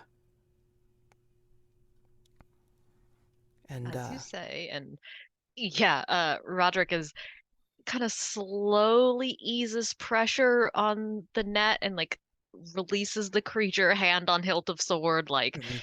if it tries to bite me, I am taking its head off. Well, he's like, yeah, Gowder's like waving you behind him, and then Gowder will take off the netting in a motion that you didn't think was possible because of the way you twisted it up to pin the Yeah, beast down. But he takes this netting off as if it's just like it's nothing, like it's paper, and then like he rolls it back into its filament and then stuffs it back into his pouch. Roderick's just looking at Gowder like, what did you, what? Later, sir. And then, like, Gowder will actually, like, with Lily on his shoulder, he will bow. He will bow to the bear snake. And the bear snake will just kind of, like, nod with both heads and then, like, lumber off. But then you hear, like, a hiss and a growl, like, almost as if the bear snake is saying, "Don't come back." you know? And, Gowder, like, says, "I'll get this back to Perin." And then he leaps back into the tree. Lily flies up into the air, and he's like, you can see him bounding across the tree branches back to the campsite. He is much faster than Roderick. Roderick's just gonna kind of meander off, very confused as he makes his way back towards where Perrin is. Just like, what just did he just What? what? I was gonna ask what happened to Sir Bartholomew. Sir Bartholomew is like, this is where Sir Bartholomew crashes like into not the clearing, but I mean, as Sir Roderick makes his way back, and it's like you see his big bulk like crashing through the bushes and stuff like that. "Are you okay, sir? Perrin sent me." You have perfect timing, Bart. Everything's fine. Gauta handled it. Uh, we "Where is best be he?" getting back. The beast's still out there. It's "Oh, pacified, but we best not poke it anymore. It's going to oh, be very mad. oh, okay, sir. Come along." All right." Yeah, and Roderick and Sir Bartholomew will make their way at a more sedate pace Mhm. back towards the campsite. Okay. So I'm just gonna while Gowder gets the stuff over to Perrin, we'll see that in a second. I'm gonna go head back to Riesling. Riesling, like you're on the ride, um, and I imagine like you're probably like either alongside or probably like slightly behind Lurwyn and Garrison and like maybe a couple of the other people and the beasts of burden and such. Where do you think Xena is in relation to you riding? I'm hoping that at this point, well, I know, I guess at this point, I think she'd be riding alongside Okay. Riesling Okay. because I think there's a certain order to where people should stand, Sure. which should be in wherever the place of prominence where wizards be. He would expect her to be there as well. Okay. And then I think she is of the, again, still slightly formal, like because other people are around. And then she's, so according to the leader, the party leader, Garrison, he said that we should be within sighting distance of the escort party at the rendezvous, maybe in another 2 days. So I didn't follow the map. That is not my skill. But he was saying that we should be able to get there quite soon. That, that is good news. Have you been to Es to the kingdom Escalon? I'm sorry, how do you pronounce that? That's why I stopped messing Escavalon, I say it. guess. We're just saying Escavalon. No, I actually haven't. I have been at the school with my training, of course. So, Oh, of course. It is a most reserved people. Unlike the who we're traveling with now. Likely less disrespectful as some are. They will, of course, keep things close to the vest, but they show the same respect to acolytes as well as masters of wizardry, unlike with some members of our current retinue. So you should expect to be well treated. He will explain. He'll talk about some. He'll just go through explaining who is the prominent members are of um Escavalon, so that she is familiar with it.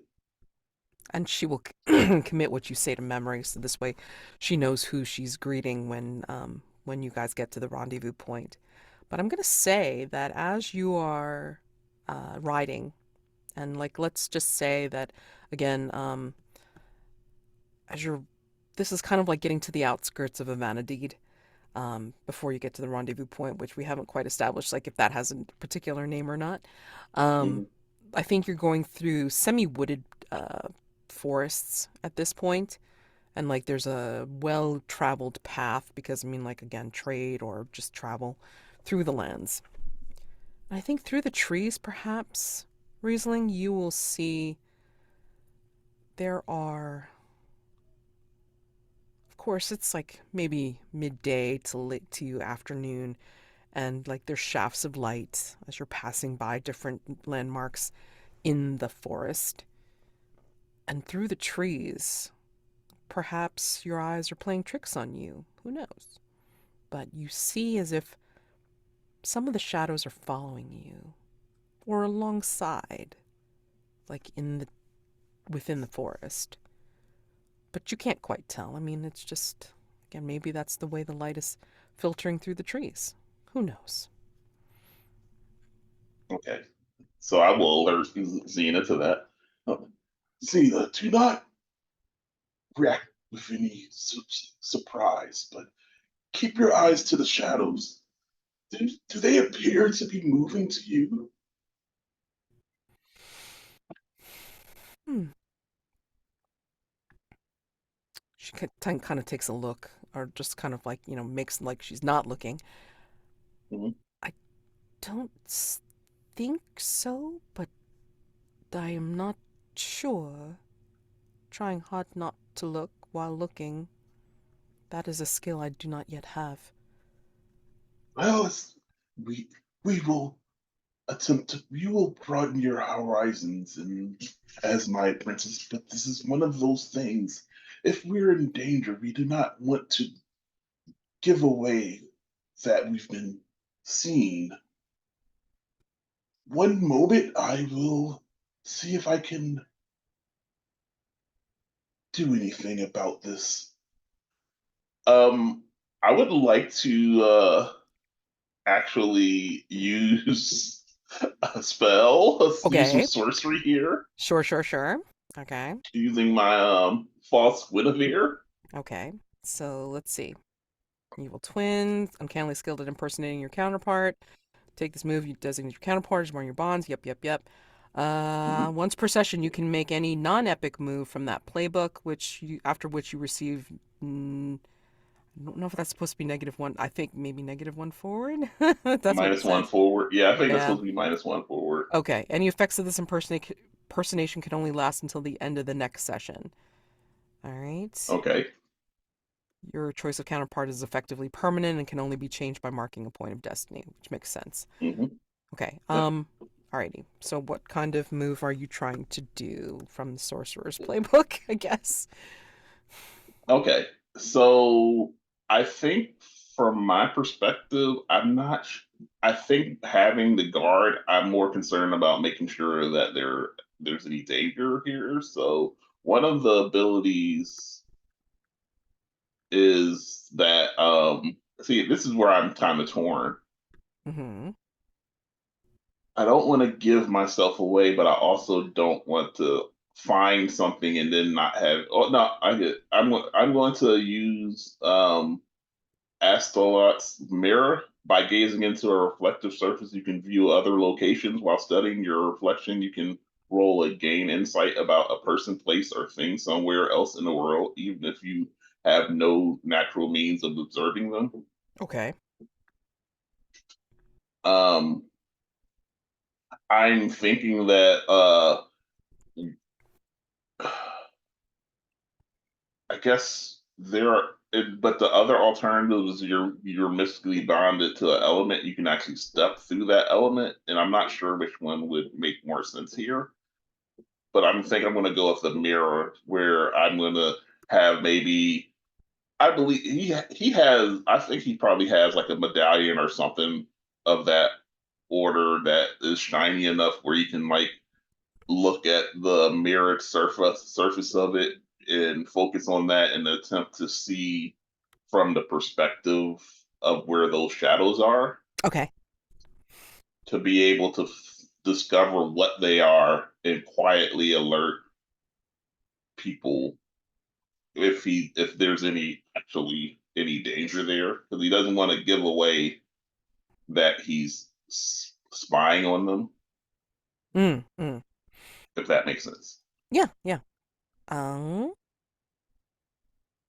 Do you imagine that this is something that like is an actual medallion that you have, or it's some kind of like, I don't know, sling ring type of thing that has a mirrored surface on it? I mean, you don't want to make it Let's obvious. see. Huh. What sort of like do you imagine that the horses have any sort of barding on them? Yeah. Or any like so I'm thinking that maybe if the metal on the horse, like the barding might be reflective enough that he would like him rubbing, like patting the horse or whatever, would be not so obvious to be able to look at the reflection on the surface of the metal of that's on the horse he's riding. Or even like, maybe that's convenient to you because you do this, that you would do this on the journey. So sure, absolutely. So yeah, you can totally do that. You want to roll for Oh gaining wait, insight? I just thought of a better, more troublesome way. If he needs a reflective surface, Xena has eyes. I think he could just look into her eyes and use the reflection off of that. That's Off kind of her. weird. That's kind of It is weird. Oh my god. It is weird. I love it. I'm not Good. trying. It's not. All right. Well, you still got to roll. So you got to roll for No, I'm insight. just saying. So If it's which one is barding is better, I will do that. If there's an issue with the looking, I mean, if you roll mixed or worse, then like, there's going to be some misfortune here. All right? Do you want to yeah, see I me give get you that. misfortune, all right? I'm just saying, which one is the more interesting misfortune? That to you, and that will be where I go with this. dude. I mean, like you're looking into your apprentice's eyes or Magister Alacritus's apprentice's eyes. Jesus. I mean, I think it's kind of problematic. Okay, then I won't do that. I will look into the barding. That's why I was like, it wasn't. I'll do that then. 'Cause I'm not trying to. I can make things complicated for you. I'm just reminding you of that, okay? So, just give me a roll. Okay. Okay. Let's see. Roll. Where I have the dice roll open somewhere. Tabs. So many tabs. All right.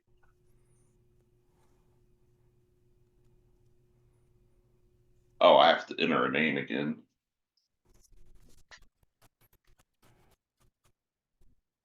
There we go. I have a 7. I'm not sure if that succeeds or not. That is a mixed result. So Okay. that succeeds. However, there will be some misfortune that accompanies. Mhm. So, yeah. Unless you roll double ones, in which case that's even worse. Yeah. Okay. So yeah, mixed results. So you succeed in what you're doing. Tell me what this looks like as you're looking into the barding for your spell. I'm trying to like. I'm trying to think. I think first you see there is a reflection just of kind of his face, and it kind of then shimmers like a drop of water falling into a pool. And as that pool like water settles, there's like this narrow vision that seems to expand out, almost as if there is something looking down, perch from a perch on a tree. And as the view starts to expand, it starts to take in more and more of the scene from a perspective above and behind where he thought there was a shadow, almost as like a bird's eye view, if you will. So basically on top, like down on them. Mm-hmm. Okay. All right. So yeah, like you're seeing this weird shimmer in the reflective surface, and you're looking down upon what, is in the shadows. Like is almost as if like the camera's zooming down. And I think it gets closer and closer, and then like all of a sudden you see this person's like head snap up to look directly into your scrying, and you realize it's first you think it's your face, Riesling's face, looking back at you. But then it like you can see that the features are a little different, and it's not you. It's something that looks a lot like you. Hmm.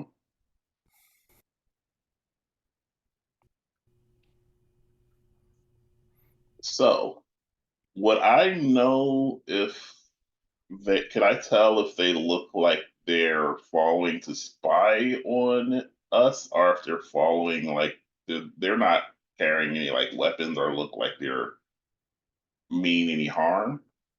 You can't quite tell because the rest of them is in shadow. But the face is looking Ah, directly at you as if it knows that you're there.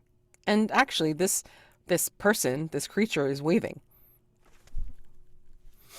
oh, Jesus. And then like it's almost as if it's dispelling it as they're doing it. Like the waving is dispelling your spell, because like you automatically get in the reflection get shifted back to the regular barding. But yeah. Okay, but I didn't see any actually obvious weapons, right? You couldn't. I mean, like it was real quick. It's like it shafted down into their face, waving, and then it's gone. Yeah. So I think I will move the horse up to inform Garrison and Lilwyn what I've seen. Because if they wave back, then it's no longer a reason to try to appear as if I didn't notice them if they wave back. So I'm just going to immediately like spur my horse forward to inform them that there seems to be spirits in the woods shadowing us. Sure. And then like I think your apprentice, like Xena's like, "Sir? What's wrong?" And then like you hear that behind you, coming from behind you, and then like we're gonna, as you ride up to tell Lurwyn and Garrison, I think this is where we'll switch back to the the problem at the campsite. Okay. So yeah, Gouter has dropped out of the trees in his graceful way and will hand you the vials of the the venom, Perin, and says, "Do you know how to use this to help him?" And Humphrey is looking like really, like he's lying down. He looks like he's shivering, and he looks like he's like sweating, as he's trying to fight off what's going on with the poison. And his hand looks like very, very purple and veined right now. Yeah, and Perrin's like, you came just in time. He was about to enter into shock. And he grabs a couple of things from his bag, like a mortar and pestle and an alembic. And he starts kind of distilling it and grinding stuff down. And he's like, it even 10 minutes later, and he would have been done for. But Humphrey's yelling at bloody hurts, and Gouter is actually going, after he hands you the vials, he's going right to Humphrey and like kind of like kneeling to put Humphrey's head on his lap and call him stupid. And you can tell Gouter cares, but yeah. Anyway, do your biz. So- do your biz. I guess this would be healing injury or Heal and comfort. Yes. So comfort. if you are okay, sorry, going into the rules. Here we go. I could try to pray for him, but I think it would be not as good. So When you treat injuries and ailments, roll +Ys. If you successfully treat an NPC, they recover. Yeah. So I got a 13. So perfect. So tell me. I think what it is he actually kind of makes like a salve with yes. it. And then he is using that, it's like the paste and the liquid to cover the bite marks. And it doesn't like miraculously start to get, there's no like obvious huge change, but he does like seem to stop shivering and some of the swelling goes down. Yeah. So we'll have to change this every hour. So we'll have to stop pretty frequently, but Gouter, you saved this man's life, and that is a noble thing. Yeah, Gouter nods and just kind of like he kind of shakes his hair so it hides his face, and then I think he'll just kind of keep Humphrey's head on his lap as he's kind of stroking his hair, like Humphrey's hair out of his face, and just says, "I know, I seem to do this a lot, but I suppose Humphrey deserves it." And What was this? What you were concerned about earlier? The fears of this creature? Or you said that there was something troubling you. when you're and Roderick and Bartholomew have not gotten back yet, obviously. I think Gouter will basically look at you and say, "Do you know why there are no longer any spirit hawks to be found anymore?" Perin kind of looks at the ground shamefully, and he kind of nods his head. Magister Alacritus did tell me, yes, about what my mother ordered, and to my great shame, I am aware of my family's involvement. But, Gouter, I have spent the last several years looking into this matter, and I believe, though I have no evidence of this yet, but I believe that there are some spirit hawks still live. And one of the reasons that I went on this journey was perhaps we could find them and make up for some of the wrongs that have occurred. And that truly would be a miracle, boy. As far as I know, they're all destroyed. But Miracles are real, Gouter. And he like takes his hands. You have to have faith. that is why I have made it my mission to only hunt when it is necessary, but not in the name of just complete destruction. That's why I worried when your brother was just so adamant to kill the bear snake. I didn't want that to happen. Yes, It- Roderick is bit Humphrey, but Hmm. I didn't want unnecessarily destroyed.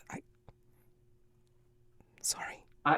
I hope you can see that my brother has his passions, but he also has wisdom, and he's a good man as you are, and I'm proud, I'm pleased and blessed to be among friends and family such as these. He at least listened to me, which was good. But if I hadn't been there, I don't think it would have gone well. And Well, let us thank the saints that you were. You're here for a reason, Gal. Brother Perin, I just want you to know that I was torn. Yes, I wanted the bear snake to have a chance, but I also wanted to make sure that this fool here was going to live. And he's very tender when he strokes Humphrey's face, who is now unconscious, like, after all the ministrations and everything like this. But yeah, he's just Yeah, and I think Perrin knows this feeling very well, being torn between different loyalties and different, needs and desires and everything. So for once he just like stops talking and just, takes Gouter's hands. It's like, if you want me to pray with you, I will, but otherwise we will just stay here and comfort Humphreys until the others return. I thank you, sir. Thank you. And this is where Sir Roderick and Sir Bartholomew finally make it back to the clearing. All that gets to happen. You hear the clanking of Sir Bartholomew. I feel like Roderick's got a quiet, like, the shifting of metal on metal, but Bartholomew clanks. Yeah. Yeah. As they enter, Roderick calls out, "Does he live?" Yes. Thanks to Gouter and your timely intervention, you will live. It may slow us down a bit, but what would be advisable if I could take him to the Abbey, which is on the way, and you continued on, and then we can meet each other towards the meeting point. And then I can be sure that he will live. But in the meantime, he is safe. Roderick takes a deep breath. Because this is another question he wasn't prepared Mhm. for was going to the Abbey, Mhm. because that's I don't think Roderick has been there for religious purposes like ever. Mhm. He's gone a few times with his mother to honor Adamus, like on the anniversary of his death, but beyond that, uh, yeah, Roderick really hasn't gone there. So he's like deep breath and he goes, "You are always a far better uh, doctor than I. If you think Humphreys needs the attention to save his life, then we can detour. I would rather His see him live. And if you think this is necessary, brother, what I was saying is I can take him and you can continue on. I can make sure that he has rest and care, and then I will meet with you and the princess. It would make me feel better for his health and safety if he was cared for there. I can accompany you, of course, Sir Roderick. And Gowder knows the way and can catch up to us once Humphreys is fine, yes? Roderick will clap Sir Bartholomew on the back, like just a very friendly, like arm around the shoulders. He goes, I always know I can depend on you, Bart. Thank you. Always, always. And And Gowder will say, yes, I can at least guide you to the border. I mean, I know that Humphreys will be in good hands, of course. But I will do my duty by you, Sir Roderick, and lead you to the rendezvous point. In fact, I will leave Lily with you, Brother Perin, and she can help guide you to where I am. Oh, I couldn't possibly. That is too much. Gowder, Lily is so beloved by you. Though Perin, and Roderick does interrupt here, of we have an obligation, a greater duty here. We cannot be late for the princess. We cannot be late in getting her to the rendezvous. A delay long enough to take you to the Abbey and back again would be far too long. Please, if Lily can help you and Gauter is willing, it saves us time that we cannot afford to lose. Indeed, sir. Yeah. Lily will be fine, and she'll know where I am. So perhaps she can lead you on a quicker way from the Abbey and bring you to us, wherever we are on the journey. I'm wondering if someone has to prevail upon me for this though, because like he's just so humble about it, and also, Gowder is really so close to I this can bird. try that. If you want me to roll, I can try. Yeah? But you gave a really good reason for sure. Yeah. Yeah. And Perin, you know that he has a love of birds, so it's something that he would be willing to do if someone convinced him. So Yeah. All right, let me roll for it and we'll see. Yeah. That would be interesting. Prevail upon is roll plus courteous. Courteous, yes. Okay. you're pretty courteous. So Ooh, okay. That is an 8. Oh, okay. 8 is a mixed, I believe. So 7 to 9 mixed outcome. You do what you want, but you also receive misfortune. I gotta think about that one. I mean, we're literally going to be separated, so Yeah. Yeah. So I mean, like, that's the misfortune, is the fact that you're gonna be like, without Perin for the actual rendezvous. So yeah, that's where we're going to be for the next time. It's like, the two groups meet, we'll see who keeps going on with everything, like, NPCs and all. And then Yeah. we won't have Perin there to see what goes on between Roderick and Lurwin. Okay, great. Yeah. Yep. It's like, all right, brother, you've convinced me. As I Gouter, did I not tell you that he was wise and stubborn in equal measure?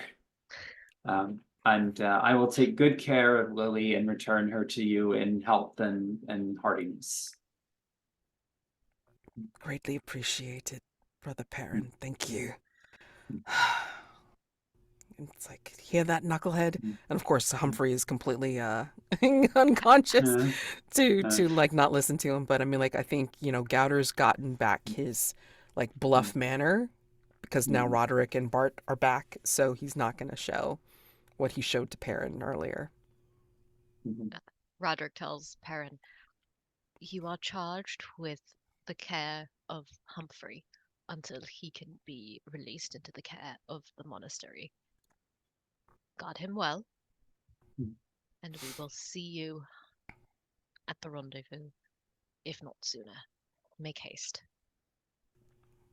And he just, of course, safety and travel and blessings upon you, brother. Yes.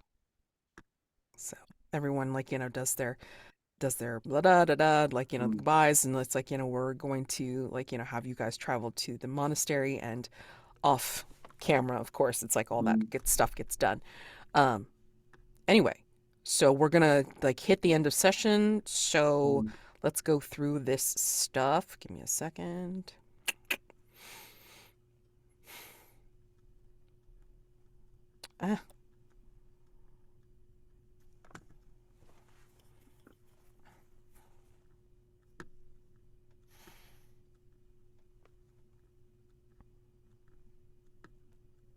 It's not where I thought it was. I apologize. Okay. So let's see. At the end of session. Okay. End of session. Mark XP as follows. So if you've made the battle move at least once during the session, if you've made the endure heartbreak move at least once during the session, mark 1 XP. Unmark all dilemmas if you have marked them. Update bonds as necessary, and you can rewrite dilemmas as desired. Okay? So, yeah, dilemmas give you, like, if you're able to exert heart and use a dilemma, it allows you to do +1 towards that, relevant roll. So, I mean, like, you can totally change dilemmas in the beginning of a session as well as the end of session, like, depending on how, fluid your dilemma is. Okay? So, if nothing else, I mean, like, I know some people endured heartbreak and shit. So, there you go for XP. And then, of course, if you fail to roll or whatever, then you fail forward and you mark XP for that as well. Okay? Okay, yeah, it's the same for everyone. So yeah, like you mark XP if you've battled or if you've endured heartbreak. Okay. I'm rewriting a dilemma. Okay. That is fine. I might between sessions. I'll Oh yeah, think about no, it. that's fine. That is perfectly fine. You don't necessarily have to do it right now. All right. So given that, we are going to do some stars and wishes. Stars are things that you enjoyed about the session today, gameplay, each other, and then what you want to see for next time. Of course, Alex, you can go ahead and give some wishes for when you return back to the sessions. Okay. So whoever wants to go first. I usually like to go last. I should have written down like a whole bunch of stuff, but I didn't. I was like really into playing it. I've Yeah, got I mean- some if you want me to do it. Yeah, go ahead. Okay. Yeah, Uh, we had a recording. Yeah. So, generally a star for everyone for all the NPCs, because that was like everyone came up with at least one NPC, and I'm just loving them so far. I really like Xena. She is surprisingly like fixated on what she perceives her role to be, and she's like, I'm gonna do this to the best of my ability, despite Riesling like trying so hard. So that was lots of fun. Um, and then of course, our Beastmaster Ranger, Gowder and Humphrey and Sir Bart, they're just star for all the NPCs. Um, Yep. for specific things, Perin, um, I I really like out of character really enjoyed how Perrin reacts to the news of their mother's impending death with, but it is her time. She shall move on. And that was really unexpected for me. So I really liked that. I liked having to respond to that and just getting a look at Perrin's mindset of like how what he's been taught conflicts with what he might actually be feeling. Yeah. And then for Jonn, I love Riesling's verbosity. Like he's so loquacious, and he really gives me this feeling that if he uses enough words, maybe people won't notice. Mhm. So I like that. Um, a wish for next time. I really want to see a conversation between Roderick and Gowder that addresses the whole, hey, so that thing you did where you spoke to the monster and like just made it walk away, what the hell? So, yeah. And of course, Roderick has to meet Lurwen. I cannot wait for this. Yeah. All right, that's me.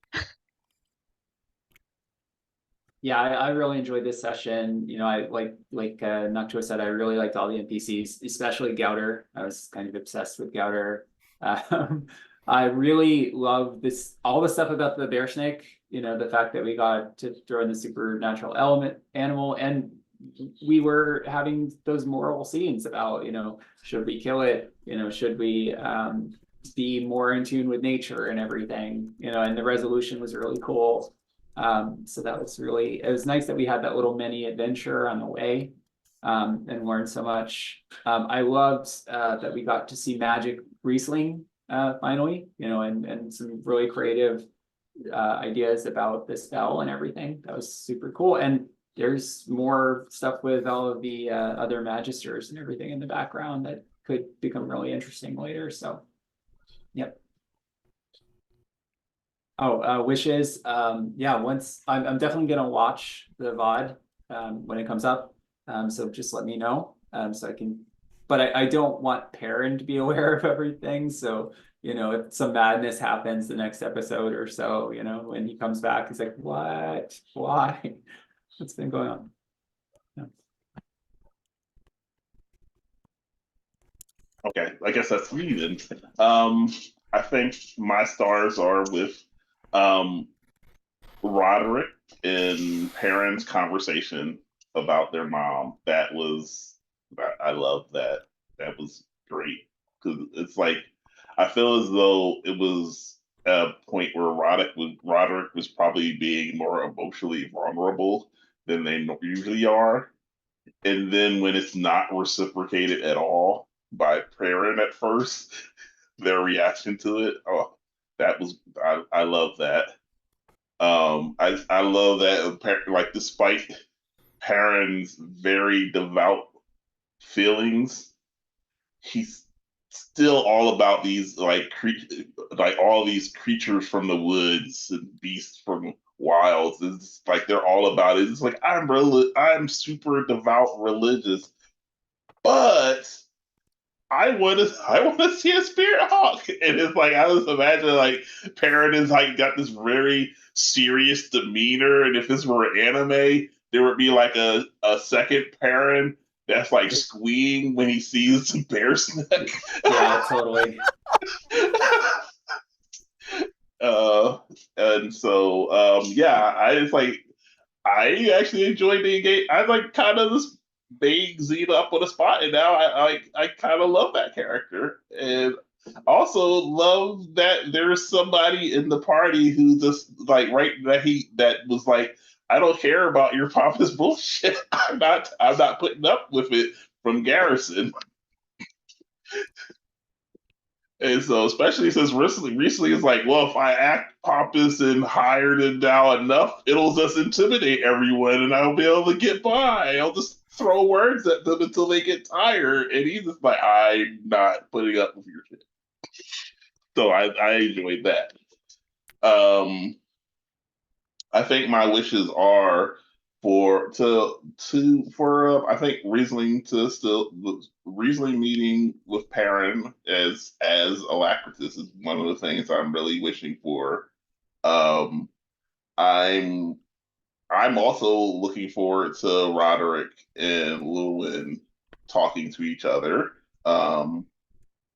And like seeing like I'm more like just seeing more of the cryptid type stuff and figure out why exactly those like if they looked like Riesling. So it's like, why are house spirits shadowing the party, the group? So it's like, well, say it's like if he was like it's put in a situation like if I were Alacritus and I saw this, what would I do? It's like I have no idea. It's like should I go talk to them? Should I scare them off? Should I don't know what to do. So but I have to at least alert people that there are creatures following us. Like because it could be bad and you don't want it to be bad, but it's just like I also don't want to have these soldiers tramping through the forest chasing after these house spirits if they're not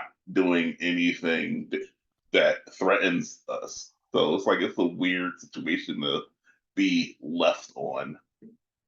Also, my other wish is to actually do something to earn XP next time because I neither battled nor endured heartbreak, and Sorry. I have to figure out ways for Riesling, legitimate ways that make sense for Riesling to endure heartbreak. Or take all of the misses in the world and then like get some XP that way. One thing that's cool. Well, the way I roll, that's going to happen. What I was going to say, one thing that's cool about this system, there is, at any time we can fulfill destiny. So, if you just want an extra move and you don't have to wait for all of the XP, you can do that. I mean, it brings you closer to retirement, but this is kind of a short game anyways. So, if one of us just wants to, get a new move at any moment, we could. Right. But also too, I mean, for some of those moves that would be like roll unfulfilled destiny, like, that could like, shorten your lifespan. And then also like, roll with destiny. Oh shit, you've marked all of these things, like it could be helpful, it could be hurtful. You don't know. Right. Yeah. So there are some trade-offs. That's true. There are some trade-offs for sure. So it's pretty cool. Like, that it does it this way. So I didn't mean to imply that like, the whole thing about like, looking into Xena's eyes was going to be problematic. That was the wrong word. I apologize for that. I meant like when I give you misfortune because of the way you're doing it, then it could have been something as whiffy as like she's going to think you're falling in love with her or something like that. I mean, or like, take it the wrong way and then, ooh, that could be bad. Man, if you hadn't said it that way, I would have absolutely done it. I'm just like, I don't want it to be a creepy teacher-student relationship thing. I don't want that. I was just... So, I mean, I got what you were saying, Mads, but I'm not sure if it across them. I interpreted it like, oh no, I don't want a creepy student-teacher relationship type thing if it's make it uncomfortable. So I was like, I'll go with the Barney. That's because I interpreted. I just immediately interpreted like, oh no, I don't want to give off a weird vibe like that. Or right away, she would have seen you as you were. Not as Magister Alacritus, but as Riesling, and wondered what the hell's going on. So I mean, that could have been interpreted different ways. So I mean, like, right. Please let me know if I'm stifling creativity. I apologize. And it's like, oh no, I just wanted to make sure I didn't want to do something that would have made people uncomfortable, and that's how I interpreted it. Like it was more like closer to like being X than it was. Consequences like. that would have been fine. I was, Okay. err on the side of Yeah. caution. Yeah, that's fine. And that's why we always like, I don't know about this. So anyway, okay, that's good. Mhm. Yeah, stars to everyone because like the role play was really great. And then yeah, I mean like Perrin's reaction to Mother nearing her end is like, that was unexpected. But then like, just remembering again that he was brought to the monastery at an early age. And so therefore it's like, he wouldn't be as close with his And own mother, you know, and he probably truly believes that she's going to a to, better, right. yeah, Yeah. Yeah, right. for Yeah, sure. that's what I was thinking. Like, there's all this philosophy that he's been Yes. taught, and like, Yeah. if he saw his Mhm. mother dying in front of him, I don't think he'd be able to keep it together. Oh, no. But if it's just Right. like this abstract thing, Very he's like, abstract. well, Yeah. Because things happen. I don't think they even let you see her necessarily before you guys left. So even more probably so, been- like more detached, right? I'm sure she's visited, but maybe it's been like 4 or 5 years. Yes. So it Mhm. hasn't been- Exactly. And he hasn't a seen lot the has happened. decline. He hasn't seen the decline that Roderick has. Exactly. Yeah. So I which mean, I think that's what Roderick was trying to get across. you know? yes, which Yeah. I thought came across beautifully. I mean, like that whole Mm. torn of like Mm. I've seen her go, dude. I mean, like it's hard. I don't understand why you're just being so stoic about it, and it was really interesting. So you make a fine champion. This is the kind of emotional like heart beating that we're gonna be like seeing torn like later on. And with Lorraine. Roderick It's gonna be hasn't great. even met his true I love yet. know, Like, I know, or realized it's like she is. So yeah, yeah, it'll be great. It'll be great. it'll be great. I And then- think one thing about that is very out of character. We all know how strong of a queen Vivienne is from the prequel. Like you Mhm. saw how dedicated she was to doing her job and doing it well, and she always stepped forth as like, okay, I am in charge. It is my way or the highway, and I ain't afraid of the highway. Like it, she was such a strong character, and she had such a personality, even from being an NPC at the beginning, that like seeing her decline has that much more of an impact. So Right. I For those really, that saw Mhm. for those that saw the decline, especially from that period onward. Yeah. I mean for definite sure. And then like, Riesling being Alacritus, just I knew that the Riesling pattern was going to get you in trouble, but I mean, I'm having a blast. Thank you thanks to all of you, stars for all the NPCs, definite sure. But I mean, thanks for creating Xena because I think she's going to be an interesting foil, whether she finds out about Riesling being Magister Alacritus, wondering, and if she does, like, trying to figure out, like, well, where is Magister Alacritus? Or like, stumbling upon something else that could get you into arcane or otherwise trouble, which will be great. So, I mean, like, she'll be a great foil for you, I think, for Riesling. And then, like, just can't wait to see more of these shenanigans, like, once the two meet, like Roderick and Lurwyn. But also too, I mean, like, does Garrison go on with you as well and cause you some consternation, Riesling? Because he could get more and more sus about what's going on with the Magister, Mhm. So I mean, if he continues Like on after the rendezvous Yeah. point, Mhm. could be interesting. Could be an interesting conflict there. So we'll see. We'll see. Mhm. Yeah. So again, like all the stars, because my God, the scenes were great, and I appreciated that so much. And even from just the little bit that you guys gave me for each of the NPCs, it's just like, oh, I got their blooming stories. It's like, Gowder and like, his abilities, and Gowder and Humphrey. Who knew they were a couple? It was great. I was just like, yeah, this makes perfect sense to me. It's great. So yeah, I enjoy the NPCs. I enjoy like seeing you guys like play off scenes on each other. I can't wait to see everybody get together, and then we'll see how this goes. So we will miss you for next week, Alex, but hopefully we'll have tons of adventuring that you'll be able to watch once the Yeah, bot comes out. absolutely. Just ping me as soon as you do, and then I can watch and provide comments and stuff. Absolutely. Right. Can't wait. Have a Can't great wait. weekend, everyone.